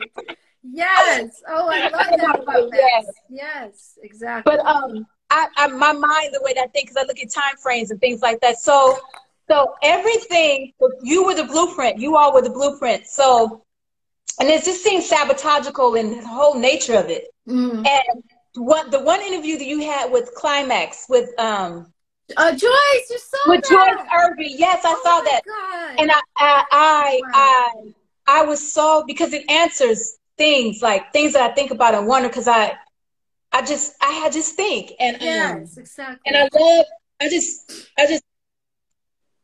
we just owe you so much. We just owe you so much. So oh my God. I was thinking, I said, when Joyce is talking about the diminishing, the minimizing of the gifting and the talents that God gave each and every one of you. Yes. And then how everyone else is made to feel like, and I'm not saying because all of you girls were bomb, phenomenal, but I mean, your registered ranges are out of this world. I mean, thank you so together much. And even by yourself. But if it would have been severed at the correct time and it just would have been done rightly, it would have been better. Yes. But for you to get kicked out, like, it was traumatic. So what I'm trying to say is this: Maxine, I saw in a magazine, it was an ammo magazine, said ammo, and they said the headline was something about Maxine said something about blah blah blah, but she said something that Denny said. She said, I want to read this right. There is no group, right? There is no group. Maxine revealed that Denzel Foster was famous for saying he would rather tear the group apart than see us go on without him. Than see you attain success without him. Exactly. She further explained that he did just that. Yep. That was like, for me, like. And again, she's not blaming me though. But no. I don't understand why. I don't understand why she could not. And maybe this happened after they kicked me out. That conversation with Denny and her may have happened. No, because I remember him telling us all that. He told you all that, did he? Yeah, he told us. That's why I knew what you were talking about just now. Well, there was a quote she said, and I wanted to make sure. It was a reputable article, whoever wrote it, and I was like, wow. Yeah. And for me, it's like, okay, so he would rather tear the group apart. Isn't that evil? That's just pure. That is evil. Absolutely. If that is not narcissistic, narcissist. That is if you see a definition of a narcissist, you see Denny's name right by it. Yeah, and I'm sorry to hear. He was so in control, and so he told Maxine one time. He told Maxine, she called him. She's like, I don't know what to do because Dawn is this. She's upset. We don't have her now. And the group. What about the group? And Cindy is not wanting to make up her mind, and we don't have Terry because she's over there. He said, Maxine, there is no group. She said he talked to her for about 5 hours, saying the same thing over and over. Now, what did I just tell you? Mind control. I told you about Hitler saying the same thing. You tell somebody long enough and they believe it. Maxine, there is no group. He said, I got Terry in my back pocket. Dawn is crazy. You're by yourself. And Cindy she can't make up her mind. She's over here. She's wishy-washy. There is no group. He told her that for hours and hours. She's like, but Denny, well, we could do this and we could. Maxine, there is no group. I got Terry in my back pocket because she was in bed with him. Wow. Exactly. So, unfortunately, he would rather, and he destroyed it. She was absolutely right. Destroyed it. He destroyed the group. But this is what I got to add to that, Tina. When I did the reality show with we want to talk about that too a little bit. Those girls. I'm sorry, my camera's a mess. It keeps now. Okay, so hold on. I'm gonna open the light a little bit. Okay. Hold on. Okay, hopefully this helps some. Is it brighter? Oh. Is it brighter? Yeah. Okay, good. So, the point what I was making was, what was I making? We were talking about how he broke the group, further success. He did just that. The group never destroyed the group. Exactly. Destroyed the group, right? I'm not sure why he thought. Again, if you take care of an artist, the artist will never leave the label. The artist will never leave. Let me put this down again. The artist will never leave the label. They'll never leave their management. They'll never leave any of those people. But we had the same management as our producers. Mm-hmm. So the management was not going to see to it that we made more money or that we were taken care of, because that means that we're taking away from them, our producers, if we do so. So if he protects us, he has to protect them as well. It was no way to do that. It was a conflict of interest is what they call it. Mm-hmm. So it was a mess from the beginning. That was from day one. But we didn't know any better, so we're going to just trust them. We just Denny and Tommy love us. They're like sisters. We're like their little sisters, and they're not going to hurt us. That's how we thought. I really, really, in my 20-year-old brain, I was just like, no, these guys really, like, we're on to something big here, and they love us. That's what I thought. Yeah. So innocent about, he only loves us as much as he can control us. Right. And I'm like, if you would rather destroy something, that is the ultimate. Isn't that like, that's the ultimate, it's like seeing a man saying that, if I can't have you, nobody can. So I'm going to throw acid in your face, and I'm going to, try to kill you and run you over with my acid, car. Right. Exactly. Kill you, murder you. Yeah. Stomp your name, I'll stomp your light out, but he couldn't do it. You're not he did it to the group. In other words, you're not going to be good for anybody, because I'm going to make sure that you're destroyed. But you're saying Denny couldn't do it? No, he couldn't. No. I mean, as far as you all individually, and as far as being women, as far as growing, like for you, he can't stamp your light out. That's what I was going to say. That's what I was going to say for the reality show. Okay. The reality. So we're filming, and we're about a month into filming, and we have about 36 hours of footage, roughly. And Think Factory Media came back and said they didn't like what we were doing. And in the meeting, I was like, well, can I just talk first? I said, so basically you're saying that TV1 doesn't like what they see. And so every day that we would film, the production company would send the footage to TV1 so they could see what we were doing. And they didn't like it. And I said, so basically what you're saying is that TV1 doesn't like the fact that we are not calling each other bitches. Right. We're not fighting each other. We're not angry with each other. We're actually supporting and helping each other. We're having fun. And you're not ratchet. Yeah, exactly. We're not turning up like that whole thing. We're not doing all that. And y'all don't like that, right? Am I right? And he said, you're absolutely right. Right. So because Cindy, Terry, Maxine, and I were smart, and we were trying to get out of our deal, Denny was like, nope, I'm going to tear it apart. Now, when I did Lucy Pearl, I asked Raphael because the Tonys were signed to Denny and Tommy as well. They had a production deal with them as well. The Tony. So I asked Raphael. I said, Raphael, did Denny used to tell you to shut the fuck up at all? He was like, huh? Whoa. He's like, what are you talking about? I said, when you guys were in the studio, like, recording, did he ever tell you guys, like, to shut the fuck up, go the fuck home? Did he ever say that? He was like, Dawn. No, in hell no, he would never come like that. Are you kidding me? We're grown men. Like, we would get mopped up. Right. But he used to do that to us all the time. Denny would tell us to go the fuck home. If he got pissed off, if one of us said something that he didn't like, or we were too loud in the background because one of the girls is in the booth singing, and he can't hear them when they talk. He's like, y'all shut the fuck up. Y'all shut the fuck up. Like that. And we were like, whoop. And at first we were like, shut up, Terry. Be quiet. Maxine, Dawn, you got us in trouble. We would laugh at that, right? And this was consistently. At first it was fun. At first it was fun. At first it was like, oh my God, you guys got us in trouble. And then after a while I was like, okay, he's getting a little too comfortable with this. So I remember asking the girls, or telling them, I said, you guys, I don't like how Denny talks to us. When he tells us to shut the fuck up, or go the F home, or, you know, I'm not cool with that. And Maxine was like, well, Dawn, you should go to him and talk to him. Like, girl, I will be kicked out so quick. There will be no more left of me. They won't even hear who Dawn Robinson is. If I go to him by myself, this is my thing, Tina. And you know that abuse is prevalent when other people don't see that kind of talk as a problem. Right. Why was I the only one to say that it's a problem? I don't like it. Maxine should have been saying, Dawn, you're absolutely right. You know what? Cindy should have said, Dawn, yeah, he shouldn't be talking to us like that. So maybe we should talk to him. You know what I mean? But as one, as a group, as one, as individuals, as females, being talked to that way, like you were grown women. But even if I can't even imagine him talking to us if we were 16, 15, 17 years old. Like, that's not. That would have been worse. No, but it's not at all. Exactly, but he did it because he knew he could. He knew that he could get away with that. So that's why he was trying us all the time. And I'm like, when I said that to Raphael, he was like, no, hell no. No. He'd have gotten mopped up talking to us like that. Like, no. But why do it with us? Because he knew that he could. Again, that's that narcissistic, controlling, manipulative, controlling. Yeah, manipulative. And the thing that he would destroy the group, he said the group wouldn't be a success without him. He would rather destroy it.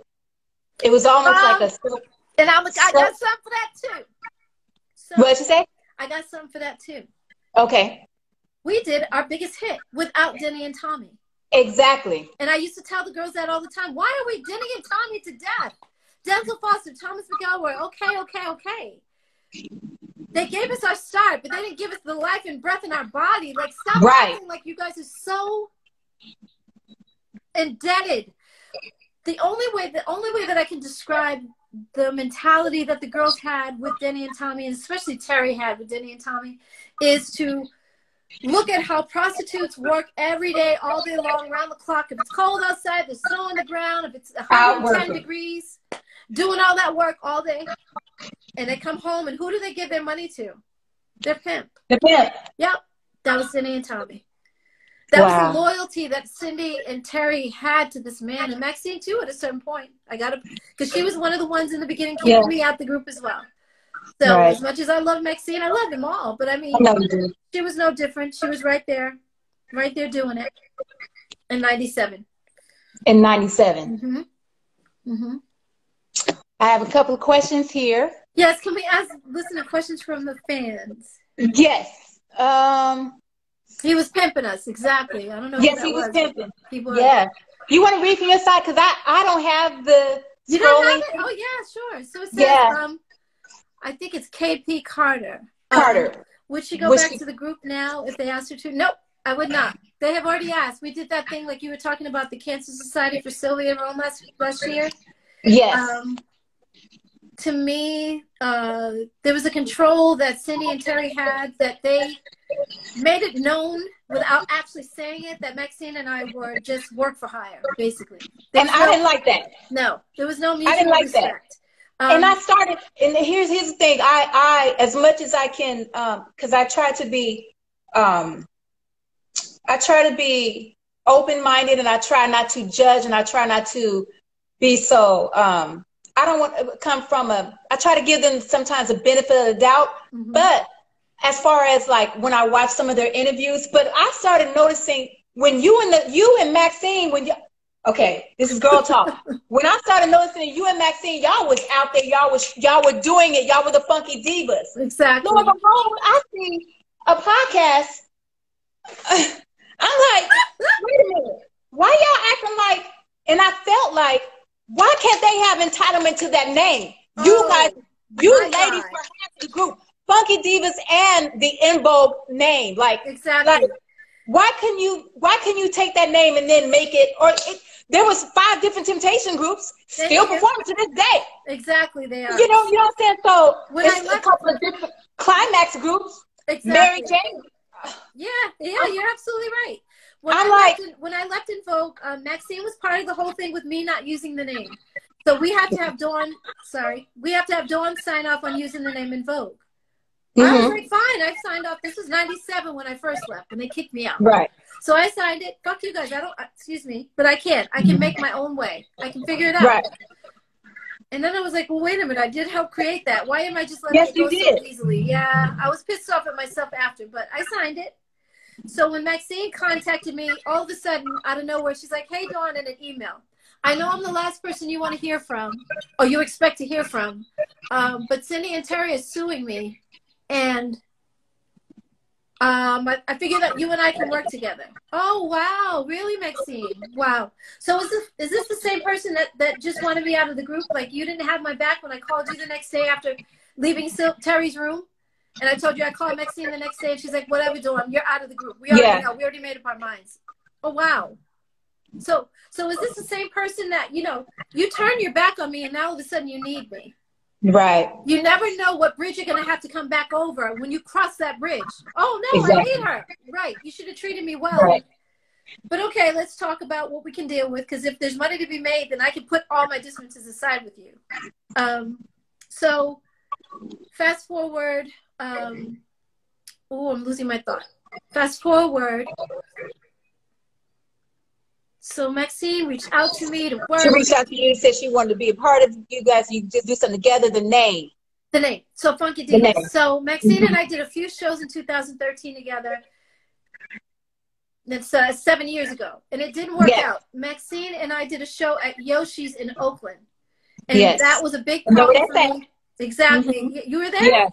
Live. No, I wasn't there. I wasn't there tonight, but I know about Yoshi. It was such a great show. I love Yoshi. Right. Yeah, love it. We've done many shows there as ENVOGUE, and we always get paid for our shows. Always.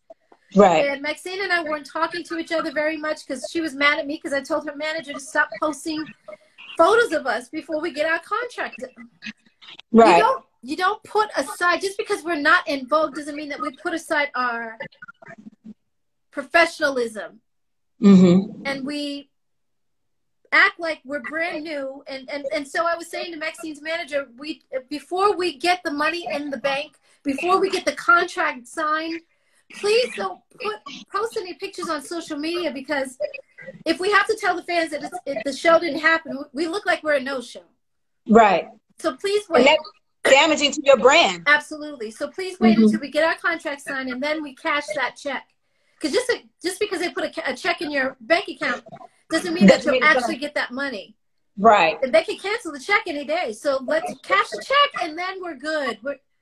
No, you're being a diva. Business. You're being a diva, Dawn. Oh, wow. Oh, yeah. Yeah. I'm a funky diva. And Maxine, you are too, in case you forgot. Like, you just... So... she was pissed at me for that and some other little discrepancies that we kept having. And I'm like, okay, whatever. The day of the show, we did an amazing show together. So we rehearsed for 2 days. I had a show the day before.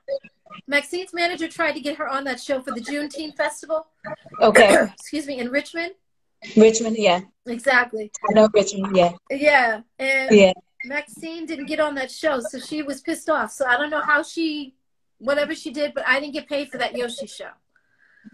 Yeah, I remember you on that one interview you were talking about that Yoshi. That I was yelling at the TV. I I said, oh my God. And my husband was cracking up. I said, honey, I would have been just like Dawn. Where's my money? Exactly.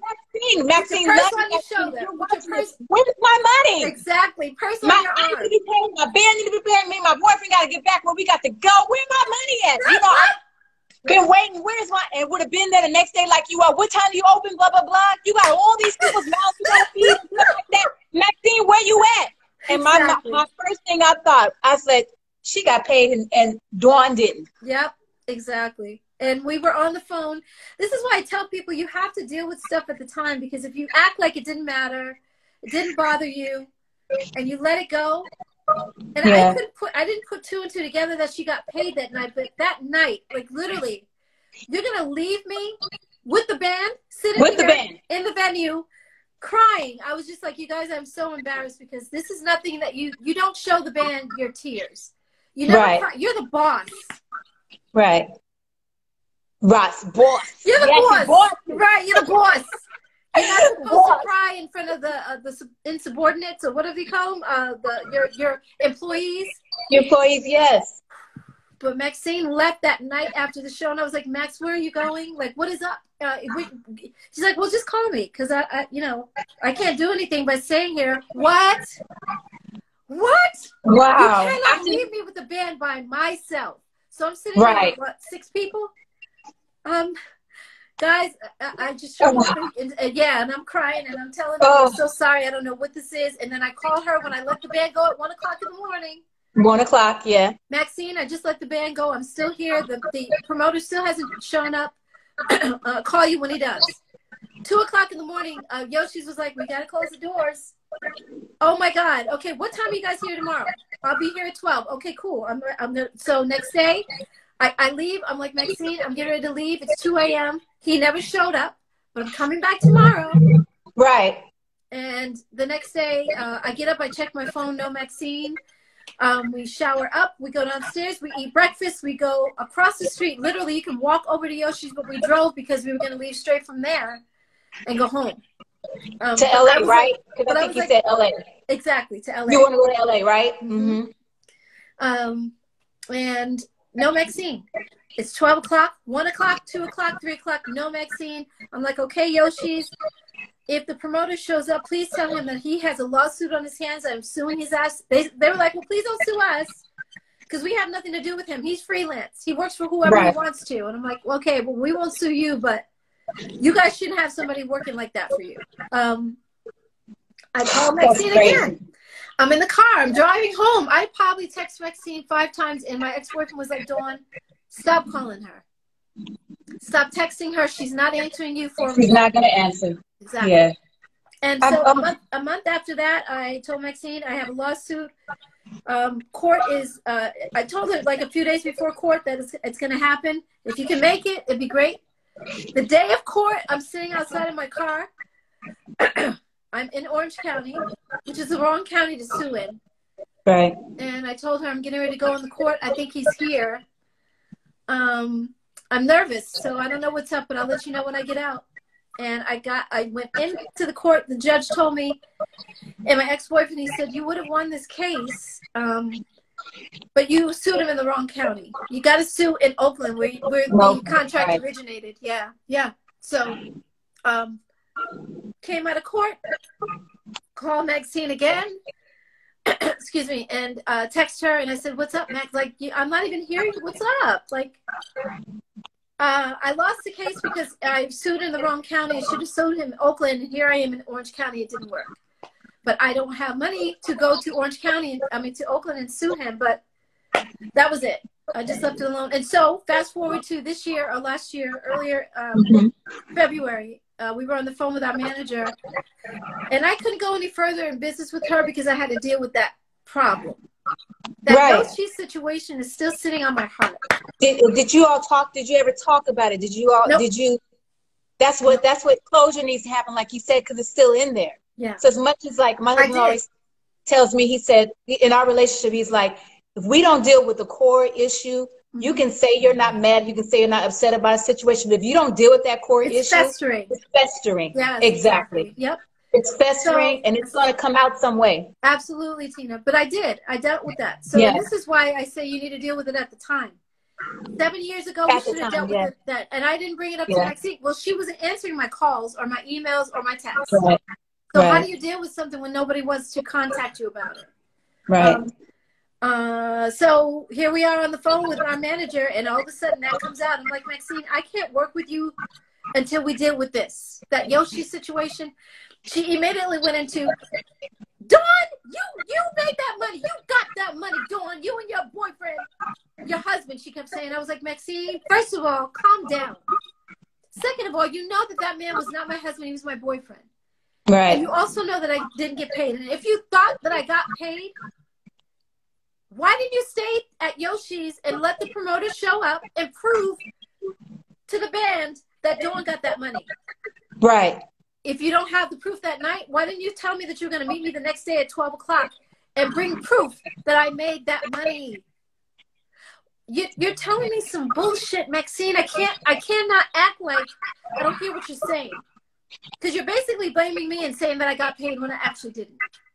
Did that feel like a dagger in your heart? Oh my God, huge. I had to get off the phone because I was so like, I couldn't breathe. I couldn't talk. My voice was shaking as I was talking. I was like, you guys, to our manager. And then Maxine said 2 or 3 minutes after that, after she said I got that money, she said, well, Dawn, the reason that we didn't get paid is because, and Mike, our manager, stopped her right then. He said, whoa, whoa, whoa, whoa. Now, Joyce Irby knows our manager. Yes, okay. She does. Joyce from Climax knows Mike. Wonderful. And he said, whoa, whoa, whoa, Maxine, you just said that Dawn got that money. She got paid. Now you're saying the reason that we didn't get paid? So did Dawn get paid or did Dawn not get paid? Not get paid. You're all over the place right now. And so 1 minute, you just said a minute ago that Dawn got paid. Now you're saying she didn't. So basically Maxine got paid. Like I said, she got paid for that show. Yes, she got paid. Yeah. She got paid because any other black woman, honey, you were fighting for yourself. That's right. Fighting, like you said, you had to go back to that hotel that you needed to pay for and food that y'all put on the card. Exactly. And then your band, your employees, your name is on the line, your brand is on the line. You all trying to make it. And what we ended up doing, though, Tina, is leaving it on. Since you guys don't want to pay me, I'm making Yoshi's pay for the room, pay for our charges on the room. Right. Because you guys, you're holding my money. I can't pay my incidentals. So you're going to pay my incidentals. I didn't even pay them. We didn't have the money to do it anyway. You didn't have the money to do it. I left you holding the bag. You guys are leaving me holding the bag with no money. I'm going to make you guys pay for my incidentals. Right. Yeah, that's right. Right. Yep. Right.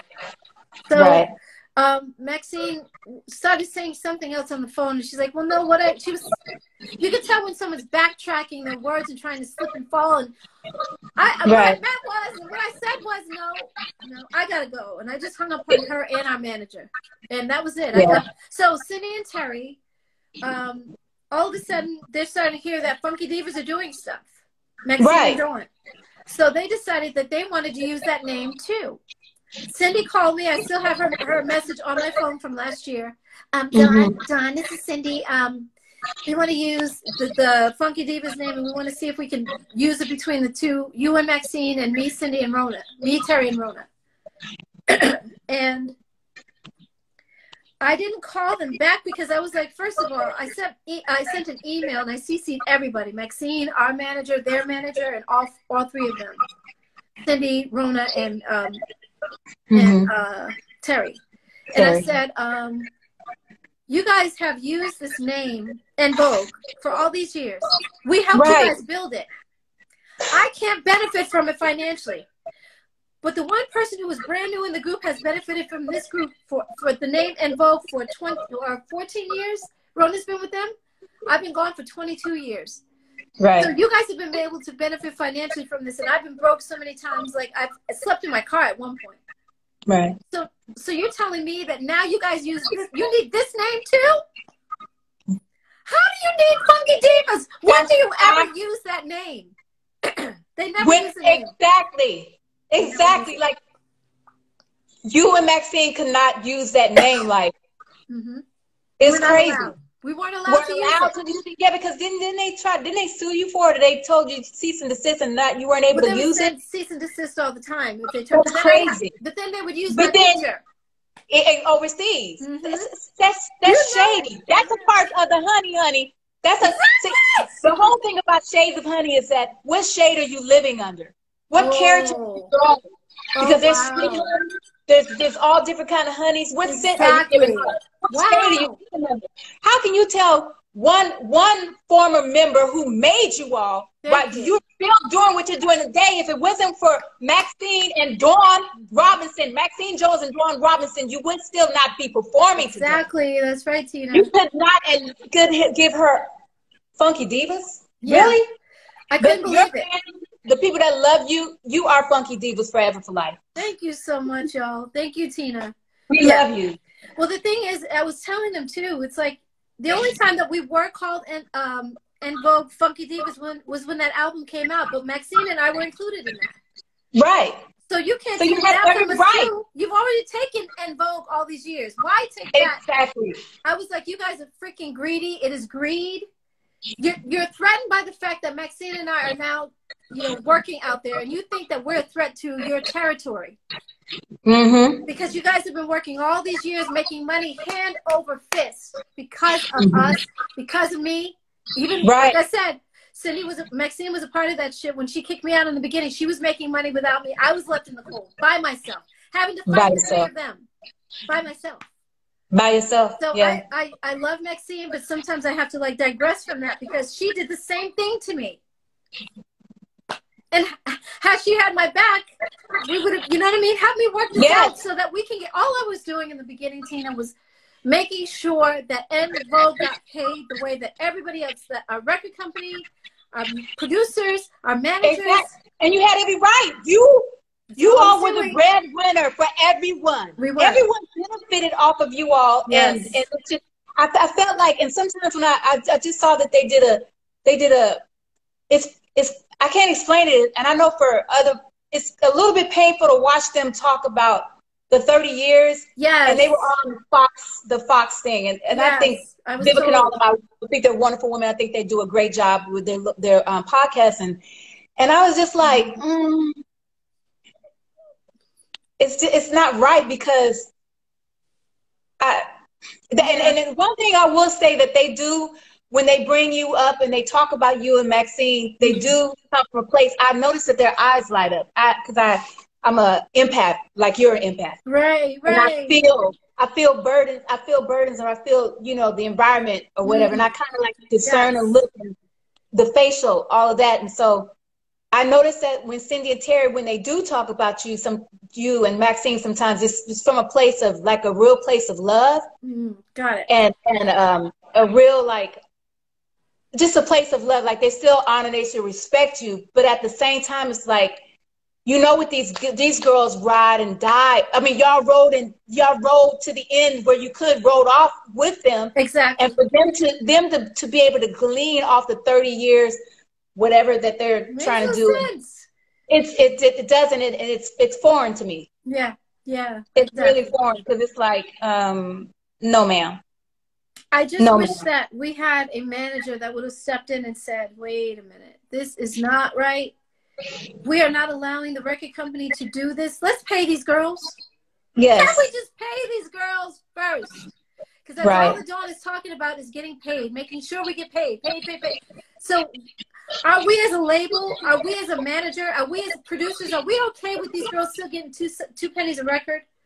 Evidently they were because they did it. Exactly. Yep. And that's Stiletto insane Entertainment. That's insane to me. It makes no sense. Stiletto Entertainment. Stiletto. Let's go with it. Let's go, man. Yes. Plans for the future. Yeah. My brother Ahmad, he's the one filming. He's the one filming. He was like, hey, is she gonna do a story about a girl group? Is she gonna do her own life story? Yes. Can I film for her? Oh my god! Awesome. I wish he was here because I want to do what I call a Divamentary. I've been working on this for years. I've been panning out the idea on paper, and I panned it out in a file that I have on file on my laptop, my Gmail account. And so, like I said to you, I want to do the ENVOGUE story, the movie. Right, you should. I don't want to do a biopic, though. I don't want to do. I don't want to do a biopic. No biopic. Yeah. Ew. Exactly. They just said. Oh wait, go back. Hold on, real quick. In the movie, and I saw it, and I was like, with the TMZ, like I'm drawn. You have to understand, I am a loyal person, and I see bullcrap for what it is. And when I saw you say, I saw your TMZ clip, like you were like, they benefited off of my name. I mean, they benefited off of me. Me and Maxine should be like, don't be trying to use like act like we're gonna all get that together. And I'm like, well, because the way that they explained it was Lifetime movie, right? At ENVOGUE biopic. It said, will the 4 original members? My face was on that poster, whatever the hell they had, flyer. Wrong for that. Exactly. Will the 4 originals come together, put aside their differences, and come together to make this biopic work? No. I'll come together with you guys if you're willing to pay me, but nobody's offering me no money. Nobody said nothing.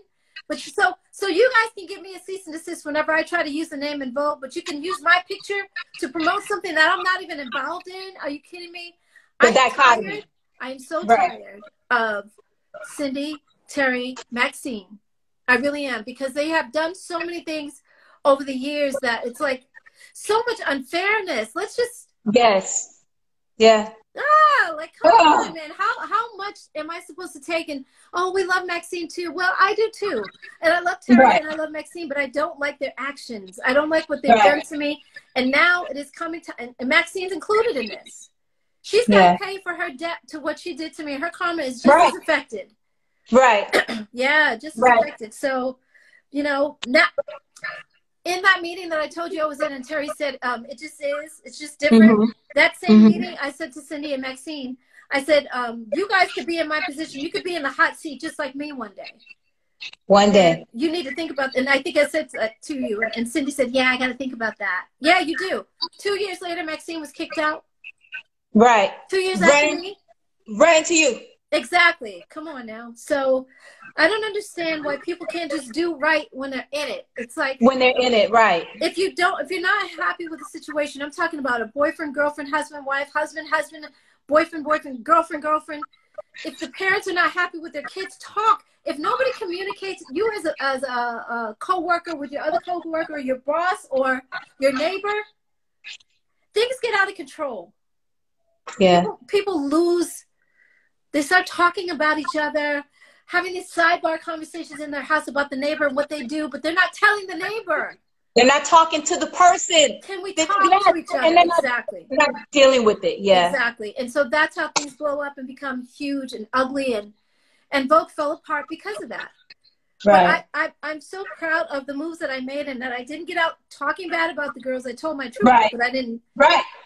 And I'm glad that I was who I was. Even by myself, I was smarter than the other 3. When it came to business, I was smart. I'm like, even when they called me back in 2009. Yeah. And did the Roughtown. Yes. They did the Roughtown deal, and Maxine again turned her back on me. And you mean to tell me, so that's 2010, and now 2013, Cindy and Terry are suing you. Oh, you need to call Dawn. So, Dawn, I know I'm the last person you need to hear from. She emailed me, actually. I know I'm the cyclical. It's a cycle. Exactly. You keep doing and it. That's why. Well, this is the thing, Tina, and I keep telling the fans. You guys want me to go back to the group. You want me to be a part. Like, can you guys work it out? Can you and Maxine just work together? No. This is why. Who wants to work with someone who keeps turning their back on you? How is that ever okay? It's insane. It's not. It's not okay. You know, you cheat once, you're bad. You messed up. Something happened. It was okay. We can work through this. We can talk about it. I love you enough. You're my man. Right. We can deal with it. It's gonna be hard, and don't expect for me to just be like loving you like tomorrow, because no, it's gonna take some time. We can get through it though. But you did it again, and you did it again, and again. Right. So I can only deal with so much from the girls, and that's it. That's it. And Raphael, the same thing. I know we didn't talk about Lucy Pro, but same thing. It's like so many great people, great minds, and creative people, musically genius. Raphael is he's my heart. That really is like my brother. We have known each other since 16. And yeah, didn't have my back. That's all. Didn't have my back. Stiletto Entertainment. Thank you. You keep going back to it. I love you. It's gone. The fans want to know. Stiletto Entertainment. So we got a Divamentary documentary on the way from the lovely lady Dawn. Then, yeah. You have a fantastic book that I know that I can't wait to read. That so many of your fans and loved ones can't wait to read, and other ones coming up. They're going to read it, and they're going to be informed, and they're going to look at the wiles and the traps of the industry. Exactly. What else? What else? A lipstick line. I heard one time you talking about possibly doing a lipstick line. Well, I keep buying all these different lipsticks and just trying different colors. Yes. Because I think some of the tones really look good on our skin. Now, if I was a white woman, I'd probably look like, literally, like I was dead. But I just think trying some different stuff and taking chances on colors is good. Dawn Robinson's lip couture line. Lip couture, I love that. Lip couture. Yeah. Yes. It's supposed to be Diva collection. Diva. Diva. Dawn Diva. Diva couture. Or something. Diva couture, yes. You want my name in there, though. Yes, I love that. Yeah, I want your name in there, baby girl. Also, it could be Diva by Dawn. Diva by Dawn. Yes. Yes. Yes, ma'am. Yes, I love that. So my book, it's not even a tell-all in the sense of I'm digging stuff up or trying to make the girls look bad. It's just my truth. Right. And I'm telling my truth. Yeah. And tell your truth. Exactly. That's it. Exactly. So that's going to be cathartic. It's already cathartic for me to talk in these interviews. Yeah. Like you got me today. You really understood the stuff that I've gone through, Tina. You really did. Yeah. And, some of the other interviews that I've done, it's been this connection. Not all, because all my interviews were great. I love the people. So I don't want them feeling bad, but there's some that connect more than others, and you really, you've been observing. Yeah. You do observe. So like you said, you're empathic. When you're an empath, you feel everything on such a deeper level than most people. Yes. That's what an empath is. So my thing is I try to observe without absorbing and taking all this pain and anger and the world and what's happening in. So that's a little bit hard when you're sensitive. When you're an empath, you're sensitive. Yeah. So, but anyway, so telling my story and just getting it all out and talking about it in one place so I don't have to keep doing all these interviews. I know. I had an idea. I was like, you know what? We should do a Zoom. Couple of ideas I had. You should think about it. You should do a Zoom meeting with everybody that interviewed you. We should just celebrate. Wow. When that book comes out. Yeah, but Tina, but this is the thing. Check it out. I literally just started March 1st right now. I just started into March booking interviews. I'm still not done. Oh, you still not? I have another 62 interviews, and then I have a whole. I have two. I had to get another Gmail account just to start. I saw that. I looked up because I saw, I was like, oh, she has another Gmail. I saw your IG. I'm so slow. And I was like, okay. She has another Gmail. I'm so glad you're doing all these interviews. Tina, it's going to take a while, but we'll celebrate that because I think in New Year's for 2021 or maybe Christmas or in there somewhere, we should celebrate all of this. I would love to. I would love to get back to you guys. Yes. That's what I want. We want to get to you. No, you've already done that. You loved us through our career, and then you have a platform that I'm able to tell my story. So that in itself, to me, that's giving back already. Yeah. So I owe you guys. I owe you a debt of thanks. I really do. So you're welcome. Yes, that's a great idea. Thank you. Yeah. That and the idea that you had when you were supposed to do QVC, when you said, well, can I have like just like some people on pillows like around? A jam session, a jam session, and my God, you heard that too. A meet and greet with Lady Dawn, Diva Dawn. Have your little couture stuff ready and just sing. And my book. Oh, and there's a song. We can all jam together. All jam together and sing and just like it would be phenomenal. Yes, that is a nice idea. I love that so much. Yeah. Wow, Tina, this is like you're my family. Like I feel family. Yeah, I feel that too. And you look like my family. Exactly. I feel the same. You favor my mother a little bit. You're not my mother's age. You are young. No, I know what you're saying. And you favor my cousins, and like sometimes you said Irish. Well, my dad's side is Irish on my dad's side, and on my mother's side is French Creole. Are you?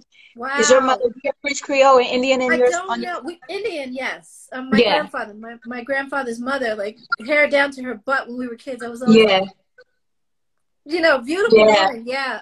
Beautiful, yeah. She was Native American, Mohawk Indian, or something like that. Yeah, beautiful. But probably where you get your feistiness from. Probably because they are fire, right? Those women are fire. And yes, I wanted to say two things I wanted to say before because what time is it? I don't want to. You're good. Let's see. It's almost 4. Okay. I wanted your mom and your dad. I want to thank your mom. Hi, Mom. Oh, my gosh. I'll tell her. She's in the kitchen. I'll tell her. Hi, Mom. I want to thank you so much for you taking that journey from Connecticut to bring this woman all the way to the Bay Area and to the Bay at that. Oh, my God. God is so timing. Timing-wise. Exactly. Exactly. Timing. You went to the Bay Area for such a time, like you said, 14 or whatever. And then I wanted to thank your dad because at 2, my real dad who passed away. Your real dad? Yeah. That's he passed away. Yes, I hate him for it. I'm sorry. I tell him almost every day, Dad, you know you weren't supposed to leave yet. He was so young. How young is he? Say again? How he was young? 70. He wasn't even 71 yet. Yeah, just before his 71st birthday. So, well, heavenly thank yous, Lord. Just send him heavenly thank yous. He's so laughing right now. Like he's hearing everything. Trust me. Awesome. He validated you. Yes. At 2 years old. He did. Yep. And my mother cultivated that. And your mother cultivated it. When my dad left. Yeah. When he left. Yeah. Wonderful. Exactly. I'm so grateful to them because, and I'll tell you and your husband as well, a lot of times we can direct our kids, and I don't have kids, but I'm just saying as a society, people can direct their kids to do stuff because they do it. You got to like this kind of music. You got to be in this religion. You got to like these people politically. You got to be a Democrat because I'm a Democrat. So I'm thinking, you know what? I'm going to let you have your own mind. As hard as that can be sometimes because you got to let them go along their own way. That's really difficult. It's not easy. But they will love you for it and make the right decisions because you gave them that freedom. God gives us freedom. Yeah, we have freedom. Why can't they? Exactly. So, I always think that, and I always tell people that when they have kids, don't be so hard on them. That just because you're a doctor doesn't mean he wants to be one or she wants to either. Right. You know, cultivate that which is within them, inside of them, and that's what your parents did, and your sister. Exactly. So I want to say thank you to your sister too. My sister, I'm so glad she was there, pregnant. Exactly. She was pissed. We're not leaving. I didn't sit here all day. We're not hungry. Pregnant. She wasn't having any of it. Oh, we sat here all day and now you want to leave? No, Dana, I've been saying it all day long that I'm going to leave, but you didn't hear me. Thank God. Thank God she did not hear me. Oh my God. Thank God she did not hear me. Yes. And as a mother, my mom would have said, well, okay, let's go. Let's just go. They won't notice that you're gone. You know what I mean? Your sister was there at the right time. She was really there. It was so God. Oh, there's moments that happen in my life, like the audition. The guy that saw me at the concert. Yes. And I've been to KMEL jams. It's like thousands of people there. I know. We used to go. I used to live in the Bay Area. I know Summer Jam. Yes, Summer Jam. KMEL used to rock. KMEL Summer Jam. That's how my book starts. So my book starts, it's 1989. And KMEL Summer Jam is in full swing or something like that, I said. Yeah, that's how I start. By the guy that saw me and said, "Excuse me, are you a model?" and blah blah blah. That's how I started. Being a so you can picture the concert. There's thousands of people. That's how I say it. Thousands. I'm describing it. Yeah, a lot of people. Mostly, I would say women. So for that exactly.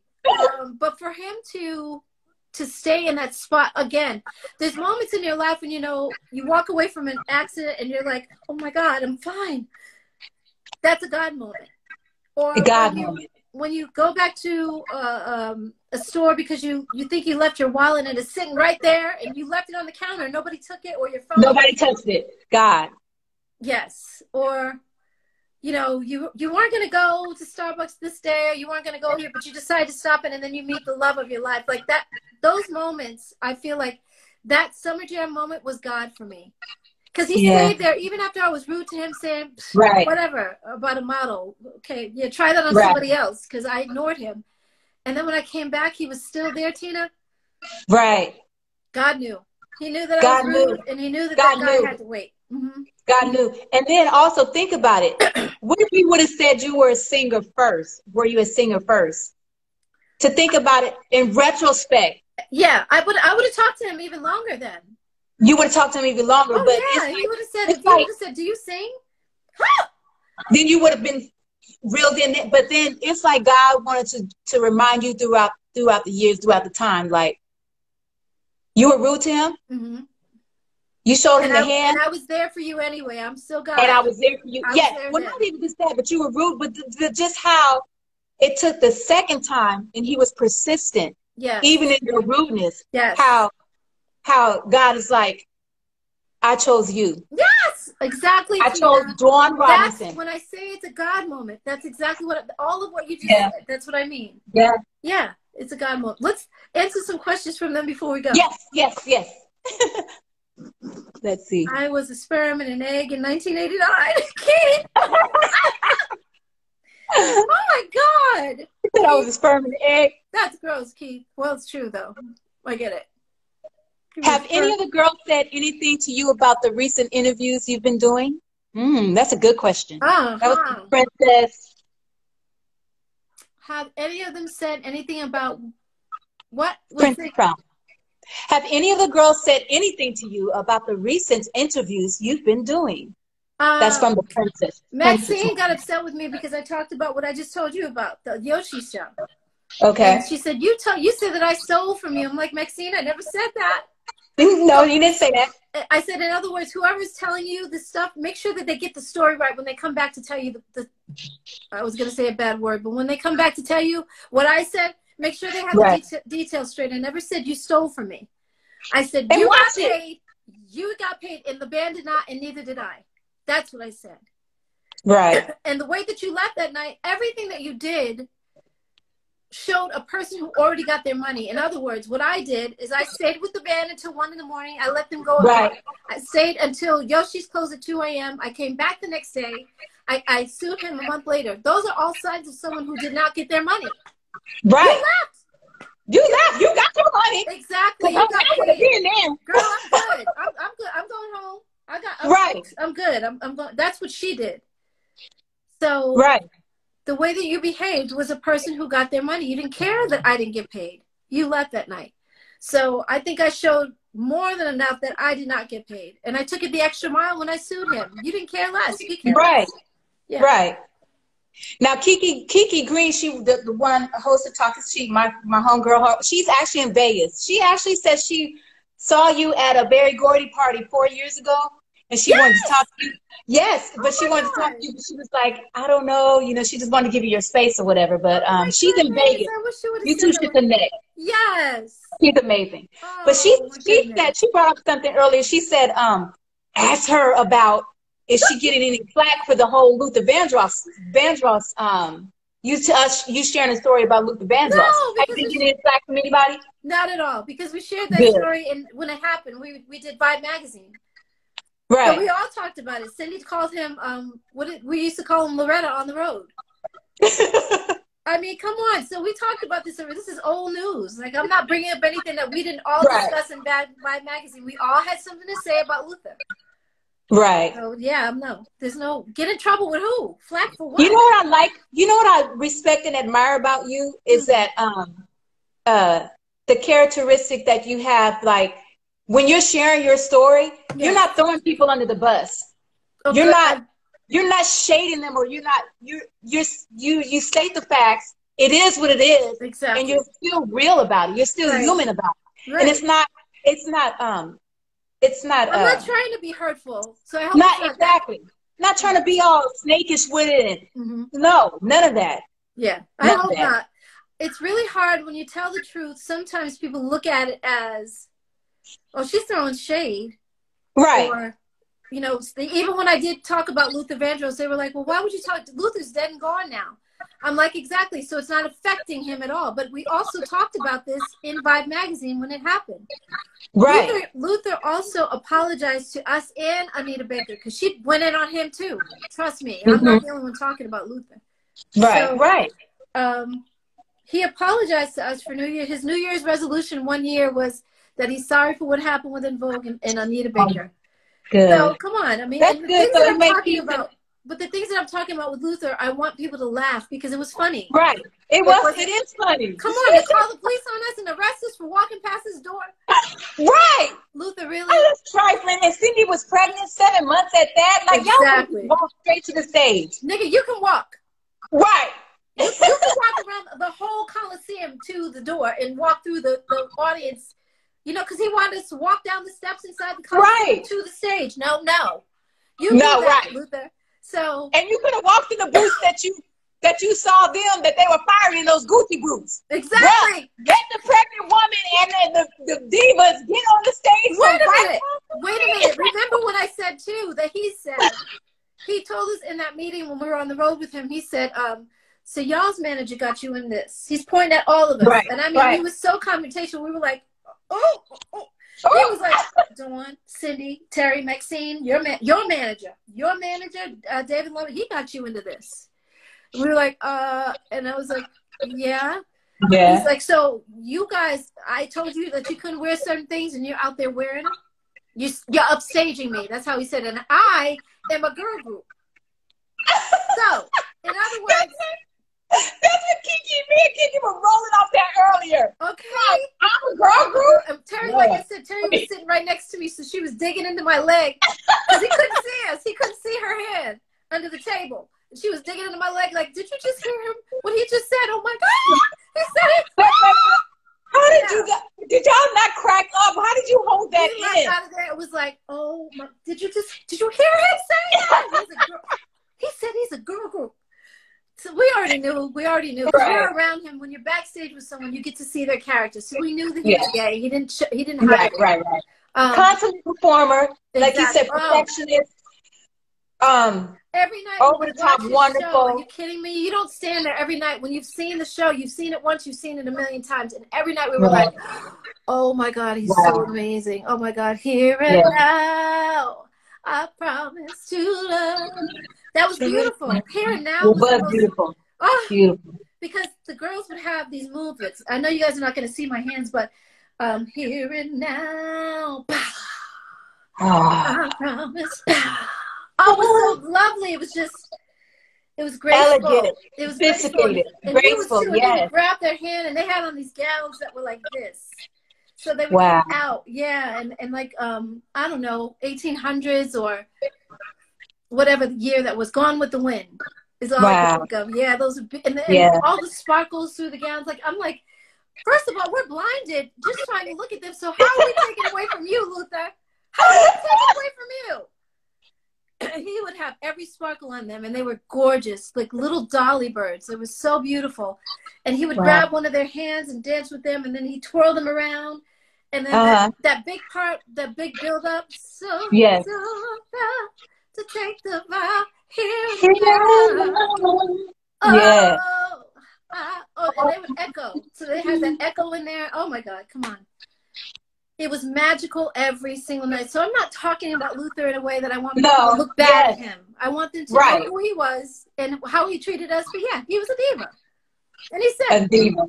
Yeah. Good one. Yeah. Diva. I wish that he could have lived true to himself. Mm-hmm. Because if he did, he would have been happier. He would have been more He'd be with us now. He would be with us now. Yeah. Somebody said Luther had issues with Aretha, Anita, Diana. Aretha, Anita, Diana? He did not have issues with Diana. No, that's not true.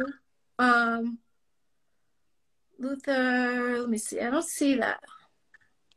Oh, it's on my thing. We said it. The real Gemini kid. Hi, the real Gemini kid. Hey, Gemini and Kiki said, hold on, what did Kiki say? Hold on.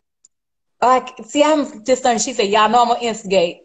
And Fonice said, Diva been telling the truth for years. She talking about you. Yes, true hey, fabulous. Fonice. Hey, sweetie. How are you? Oh, I don't know how to get this. How do I get this off? Anyway, just okay, yeah. Let's see. Nikki Caramel, my sister, we're your biggest fans. She said, she's laughing. Hey, Robert. Somebody said, would you punch Denny in the face? And also, when are we getting a Dawn and Max album? I'm not violent, and I don't have to be. That's right. We don't do rap Twitch. This is the thing, too, Tina. And we know this in life. We see people, when they have done someone wrong, that karma comes back on them in ways they can't imagine. Yeah. Punching Denny in the face is not going to help me or hurt him. Right. You know what I mean? That's not going to make anything better or change the way the course of my life went. I wish he would have listened to me then and not been so selfish and so greedy and so hell-bent on controlling us, because that's the part that really killed him. He said, and Maxine admitted, I'm so glad that you did this today, Tina. Because really? Yeah, because I didn't know Maxine said that. Yeah, she said it. She said it, and it was a magazine, and it solidified for me. It answered. Because here's the thing. If Denzel wanted to break y'all up that bad, I wrote it down. I wanted to make sure that I said it right and quoted for you. Yes. And I'll send it to you. I'll send you the article. Thank you. But if that was in fact that he would rather see you all torn apart and not be a part of your success, then what he did was a self-fulfilling prophecy. I mean, in a big way. In a big way. Yes. And I wish... And almost... I'm sorry. No, it's okay. But I would talk to Maxine all the time, and then we get this whole agreement on what we needed to do, because we got to somehow get Cindy and Terry on the phone with us so we can get more money and get paid. And she would agree with me. And then the next day I call her so we could call Cindy and Terry. And Maxine's like, well, Dawn, I'm sorry, but I talked to Denny. What? Maxine, and then he probably talked to her for 5 hours, and like you said, drilling those things. Exactly. The mantra, and interesting. But he would just keep filling her head with fear, and it's like, Max, you can't be that fearful. We are the ones with the power. All 4 of us. If we don't go in the studio and sing, nobody gets paid. None of those people that have been getting paid for the last 8 years continue to get paid if we're not there to sing. Stop calling Denny. Stop calling him. Stop calling him. Yes, we need to talk. And now at the same time, I hear what you're saying at the same time, but at that time, grateful, like you said, and see, you tell the truth. You're talking about what the bad thing of the industry, or what can happen with people or whatever, you know, managing producers and all that, because I want to thank them too as well, even though it was what it was, and it is what it is right now, but because I saw the interview that they did with the both of them, and just how I want to thank them for believing in themselves and you all enough to even put 4 beautiful women out there. Yes, it was I'm grateful for that. It was imperative that happened. You all influenced the whole. I mean, you influenced a whole generation and whole groups after that. But take care of us.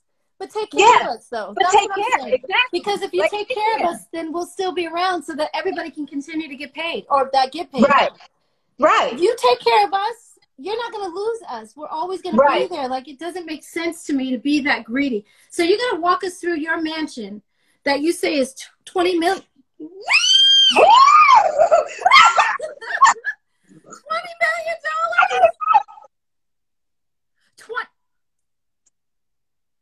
$20 million. And I'm supposed to just like act like, oh, okay, cool. That's wow. That's so good, Denny. I'm so happy for you that we're not making any money at all. But you got a $20 million. Oh no. He said it was only $8 million. I got it was a foreclosure. But still, it's $8 million, nigga. Where's your $8 million? Where's Cindy Terry? Where's your $8 million? Thank you. That's my thing. So I don't understand why the girls didn't see it. I know Terry was all in love and stuff, but I wonder if she regrets that now. You know? Yeah. I wonder if she regrets it, because our group was the best that ever did it. The first that ever did it. I don't mean the best that ever, because there's other groups that came after us that I love still, and I listen to them. But we were the first of the night. You were the first, and it was a glamour. It was and then you were the what every one of you could sing. Every one of you could hold your own solo. Somebody said Terry was up in that house. No, she wasn't. Terry had her own house, and she had a track home. She wasn't living with Denny in his mansion. No, but his wife is, and the kids that he had with her is right now, right? No, right now. No, he lost that mansion. That's what karma does. Yes. Wow. Yes. Yes. Yes. So, oh, wow. Terry never lived with him. I don't know if his wife did. The other Terry did. But yeah, I'm sure she did at the time. Uh-huh. So it wasn't worth it. It's like, come on. And even if you enjoyed it at the time, you don't have it now. Right.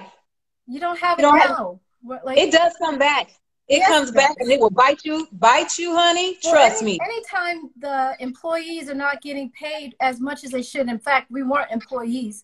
We were the ones who made Denny and Tommy a household word. So if they're not taking care of us, how do you think that you're going to how do you think your riches are going to last? They're not. Because the way that you got them was because of us, but you're not making sure that we have them too. So how do you think that's going to last for you? And they lost it. That's what karma does. That's karma. Yes. Let me see a couple more questions. Yes. Karma don't play. Karma don't play. Somebody said karma don't play. You will bite back. Yes, you will. Javon. Hey, Javon. How are you? Hey, Sean. Hi. How's your day? Woohoo! Drew Fabric said, how come there were 2 vids to Don't Let Go? 2 videos to Don't Let Go. Mm-hmm. Oh, because they wanted one with the footage from the movie and one with no footage. And so they just had, they have vignettes of Maxine, Cindy, Terry, and I. Right.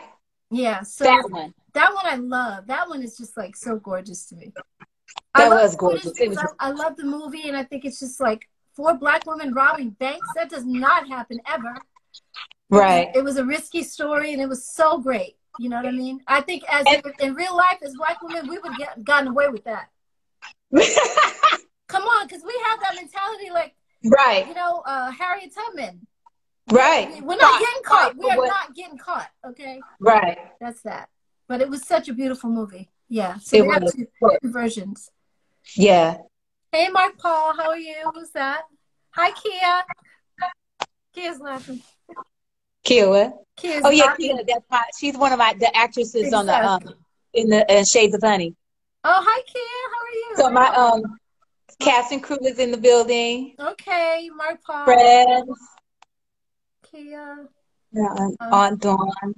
It was so fire. Yeah, it was fire. Thank you. Thank you so much. Elsa Jofia. I'm sorry, I missed it. It goes by so fast. Coffee. Yeah. Who would play Dawn in a movie? Who would play me? Who would play you? Yeah.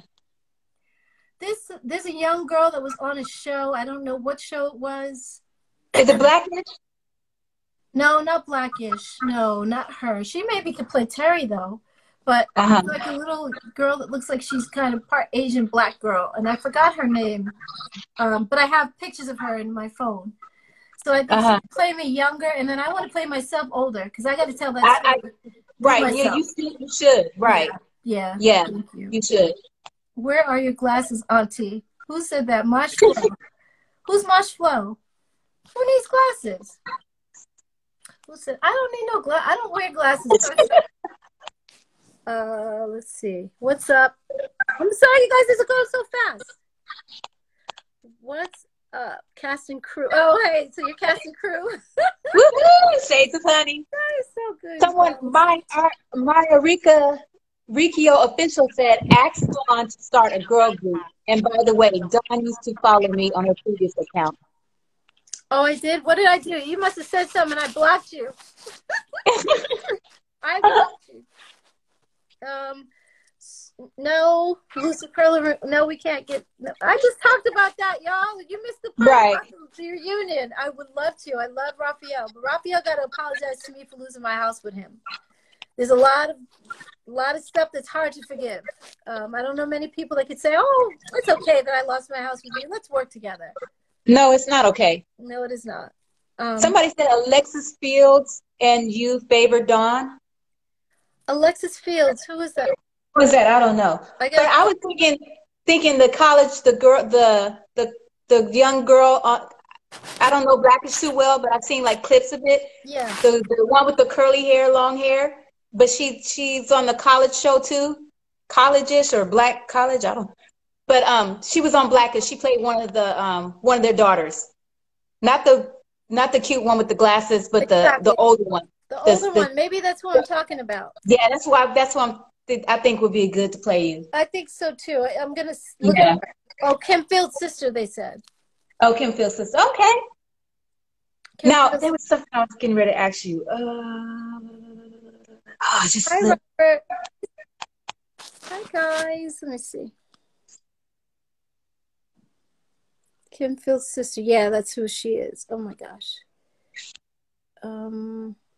Oh my God, you guys, these are too many to answer. Somebody said older women do not like to be called auntie by random strangers. Actually, he is my nephew. He asked me if he could call me auntie a long time ago, and I said yes.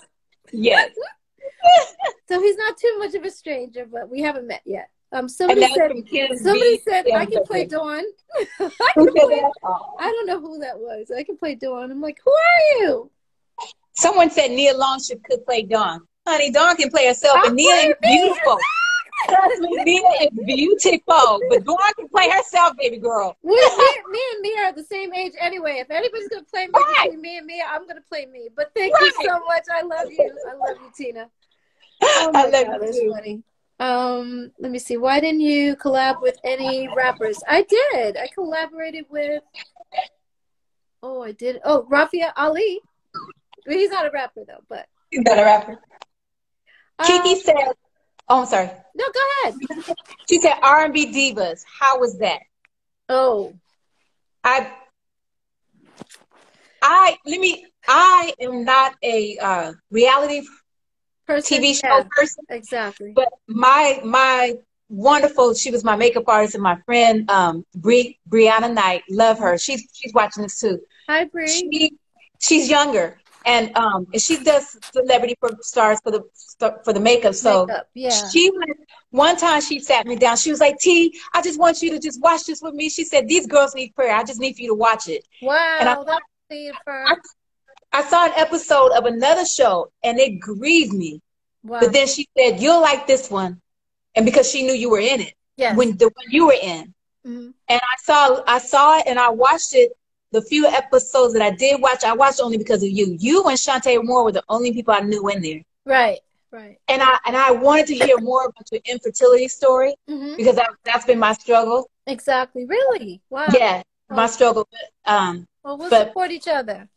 Yeah, we'll support each other. And so I was you have kids. You have kids. No, I don't have kids. I teach. I taught. Oh, I see. Supervise children. No, I don't have my own kids in my own womb. Bless you. But I could have. But the doctor said that actually I was 38. He said I should have had 10 kids by then. But I had a lot of scarring in my fallopian tubes from endometriosis and from actually when I started. Yeah. Yeah. So it kind of blocked it. We don't but it's okay. We don't listen to what doctors say. Like, right. We don't. They can give a diagnosis, and I understand that, but we still know the power of God. So power of God, yeah. You know what I mean? Yeah. Yeah, but I've come to terms with it, and I'm good. Me too. I mean, if it happens, I'm thinking about adopting when that does come. Yeah. When the money's right, because you got to have. Money's right. You got to have money, right? Exactly. Right. Yes. Wow. But I was like, your real story was so real, and how come they couldn't play on that? And I was glad when you got off. Exactly. That's the only TV I saw. Huh? I haven't watched the other stuff. Yes, and it really wasn't. It was, I'm thinking about it, Vogue. Everybody can expect all kinds of negativity if they want, and the production company can talk to us about what they want us to do, but it's up to us to support each other and not even go with each other. And so Shantae still wanted to go there, and Kelly Price was trying her best, and I was with Kelly, but I couldn't. I was supportive to Kelly to the end, and I went for my last. I was like, guys, I will not be coming back to set ever again. This is a messy cat BS. You guys know that I don't want to be a part of this when I signed. I told you I don't do messy. Right. I don't watch that stuff. I don't let it in my spirit. I'm not a messy person in real life, so why would I want to be on a show that portrays me as such? I'll never be that. Right. So you guys knew that before I signed, and this will be my last day here. My attorney had already sent over the paperwork. Like, he had already signed me off and said that she won't be back. My client did not sign up to be fighting with Little Mo. What is that? That's just because they get ratings. People want to see the train wreck, so people watch that kind of stuff. That's what I mean. If we said that we didn't like that crap and didn't watch it, as Housewives wouldn't be a thing. But we watch it, and they get paid a lot of money because the producers, directors. Right. Yeah. The what do you call it? The production company and the network. They get. He can just go home with a couple little dollars, but they like. They get paid more, right? The producer said to me, he said, "Well, Dawn, if you don't behave that way, then I don't get paid. I don't get a check." And wow. Are not going to make money off of me any longer. That's not going to happen. He said, "Well, you have to decide if you want to show or not." Exactly. Right. You know? Oh, so that's it then. I'm good. I'm good. I don't need to be here with this mess because I was my real. I was talking about the infertility. That was hard to discuss. It's embarrassing. It was something I had to relive over again. Yeah.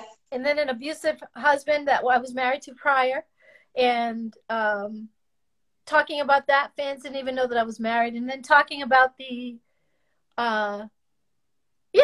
marriage and the infertility, and that he had 3 kids with other women while we were still married together. Like he was living with me. That has to be painful. That had to be painful at that time. And that's what I'm telling him. That's what I was saying to the producer. I gave you real.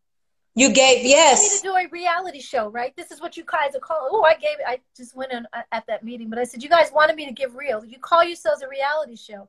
Yet when I give real, you want me to turn up? I don't turn up. That's not right. My life is not a turn up. My life is real. Right. So, yeah. So I left. Now, Dawn, I can't hear you now. I can hear you, but I can barely hear you. Oh, no. My volume's up. Okay. How about now? Yeah, let me see something. Those dating shows. Somebody said Grownish. She was in Grownish. Grownish. The young lady. Okay, I'm gonna look for that. Grownish. Because I want to see if that's her. Hi, Daryl. Yes, Dre Allen. Why do you have to bring up his name though? Like really? Yes, Dre Allen. Hold on, I'll be right back. Okay, Dre Allen was my ex-husband. Why you gotta bring his name up? He is JP. Why you gotta bring that up, JP? I could talk about him without actually saying his name. That's what the whole point was, okay? That was the whole freaking point. Jorday, it was heartbreaking to see you cry on that show. Oh, Jorday, thank you. Oh. My battery's low. Tina, you are rearranging everything. My battery is low. Your battery's low. That's what it is. It's getting low, yeah. We can hear you both. Oh, yeah. Tina can hear me, though, you guys. Oh, no. Let me see.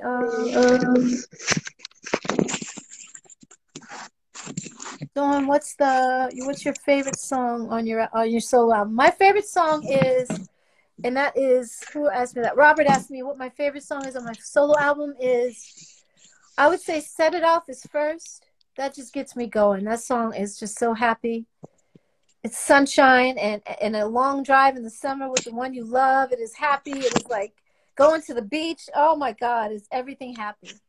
And everything. Then, yes, it is. And then my other favorite is, my other favorite is Get Up Again.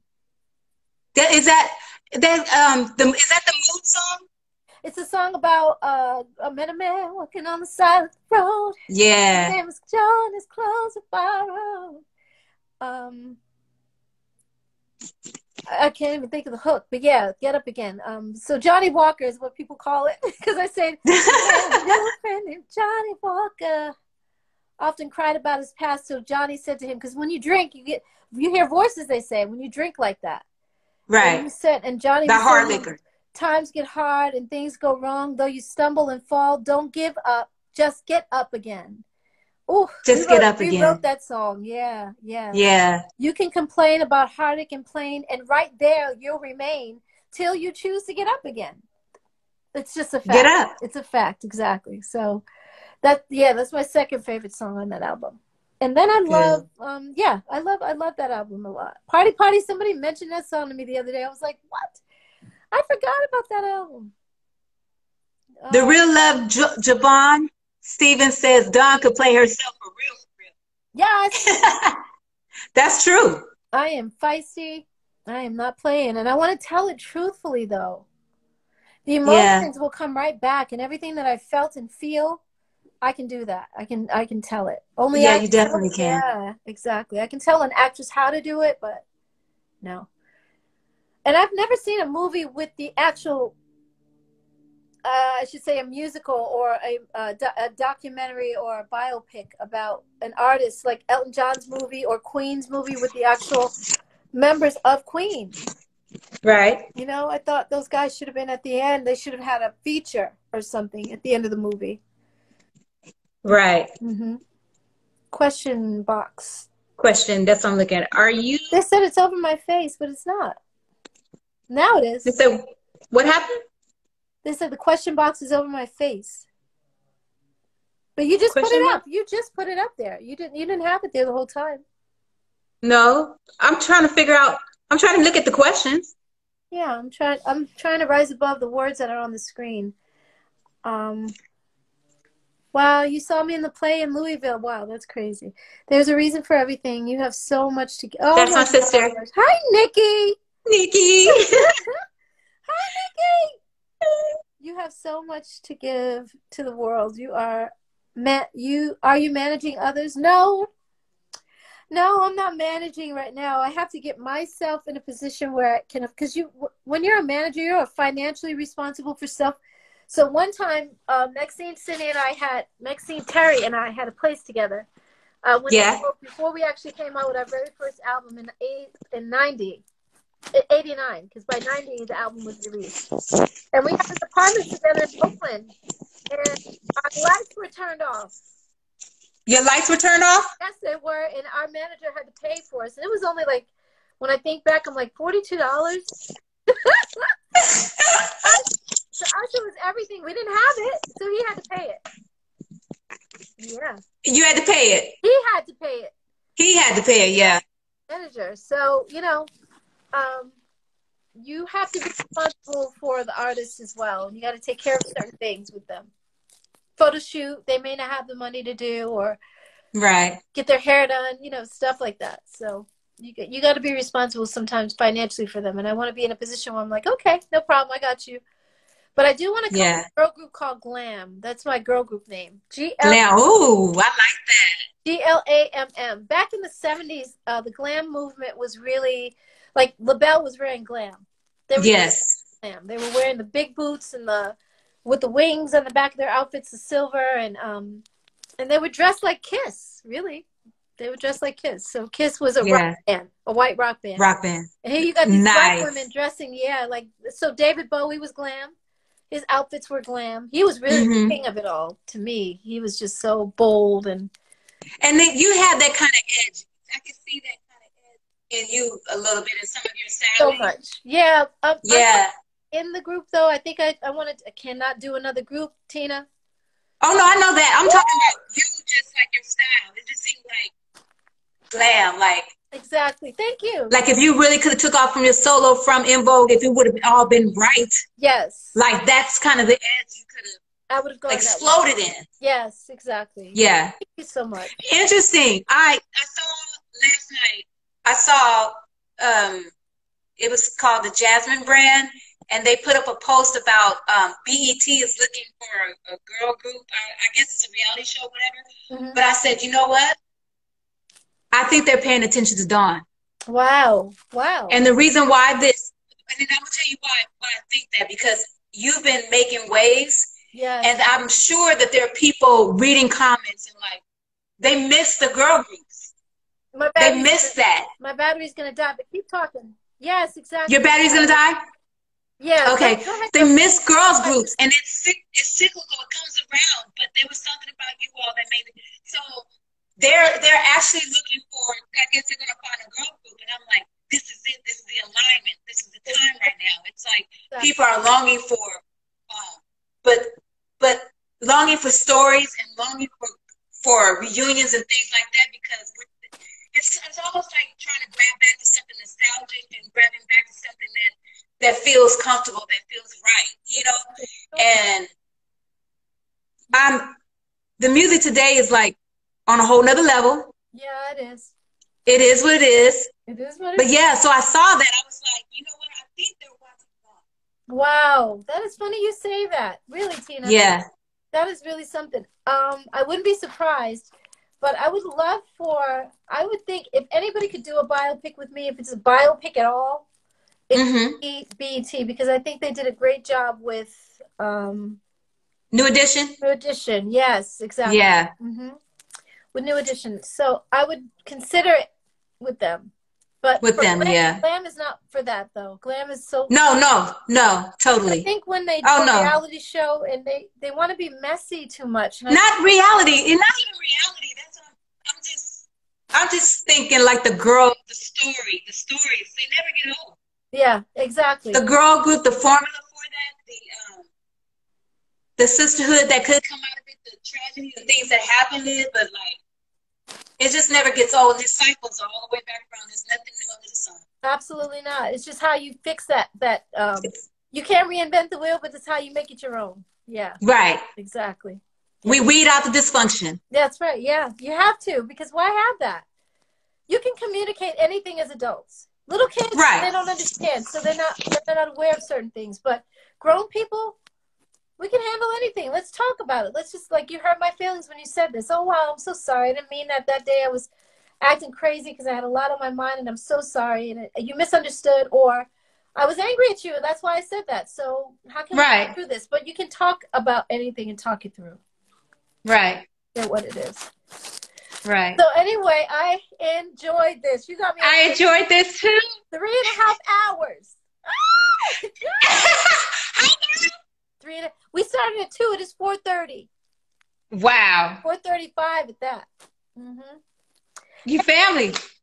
Your love. Lifetime. And I'm glad it's flowing. Exactly. No, it is. I enjoy myself. Down to where both of our batteries are about to go out right now. Exactly. Exactly. Well, let's keep in touch, though. We can talk about yeah, and support each other, because that's a hard road, and I know you and your husband, that's rough. Yeah. Really rough. Yeah. So yeah, let's keep in touch. But I enjoyed this. Thanks to you guys so much, Kia. Yes, thanks everybody for joining us. Watching. We love you. Bye. Thank you for standing and having your girls back. Drew said he's my cousin. You're so silly, Drew. Bye, Bonice. I love you too. Bye, Tanya. I see you on here as well. Bye, Master My Life Long Wows. Somebody said black don't crack. Oh, wow. Thank you. It doesn't have Little Amp was ghetto on the show. I don't know what that was. Jordan, Nikki Lee. Hey, Nikki Lee, that's your sister. That's my sister, yes. Sydney, I love you too. Babe. Bye, Mike. Come say hi to Dawn. Just say hi. Dawn, before you leave, this is my Hi. Hello, Dawn. Hi. Hi, how are you? I love you. Yes, she's here. Your wife is so sweet. Oh, did he hear me? Yeah, he heard you. He said hi. How are you? Exactly. Yes, your wife is so sweet. I'm good, thank you. Yes, thank you so much, Tina. It was almost purging. I got a lot of stuff off my chest, and I didn't think I could get anything off because I've been talking about I was hoping that. Yes, thank you. I was hoping that. Yeah. I didn't want it to be the same, but I wanted to touch on all the questions and the bases, and just love on you and just honor you and just say thank you for inspiring us. You totally did. I have to say, you really did that. Thank you so much. Good. Thank you. Have a great rest of your day, everybody. All right, you too. We'll talk. Bye. Okay. I don't know what to do, but I'm going to figure it out. You got to hit that little, you see right where it says live, you got to hit that little cross right there. Hit the little cross? The little X mark. X at the top? Okay.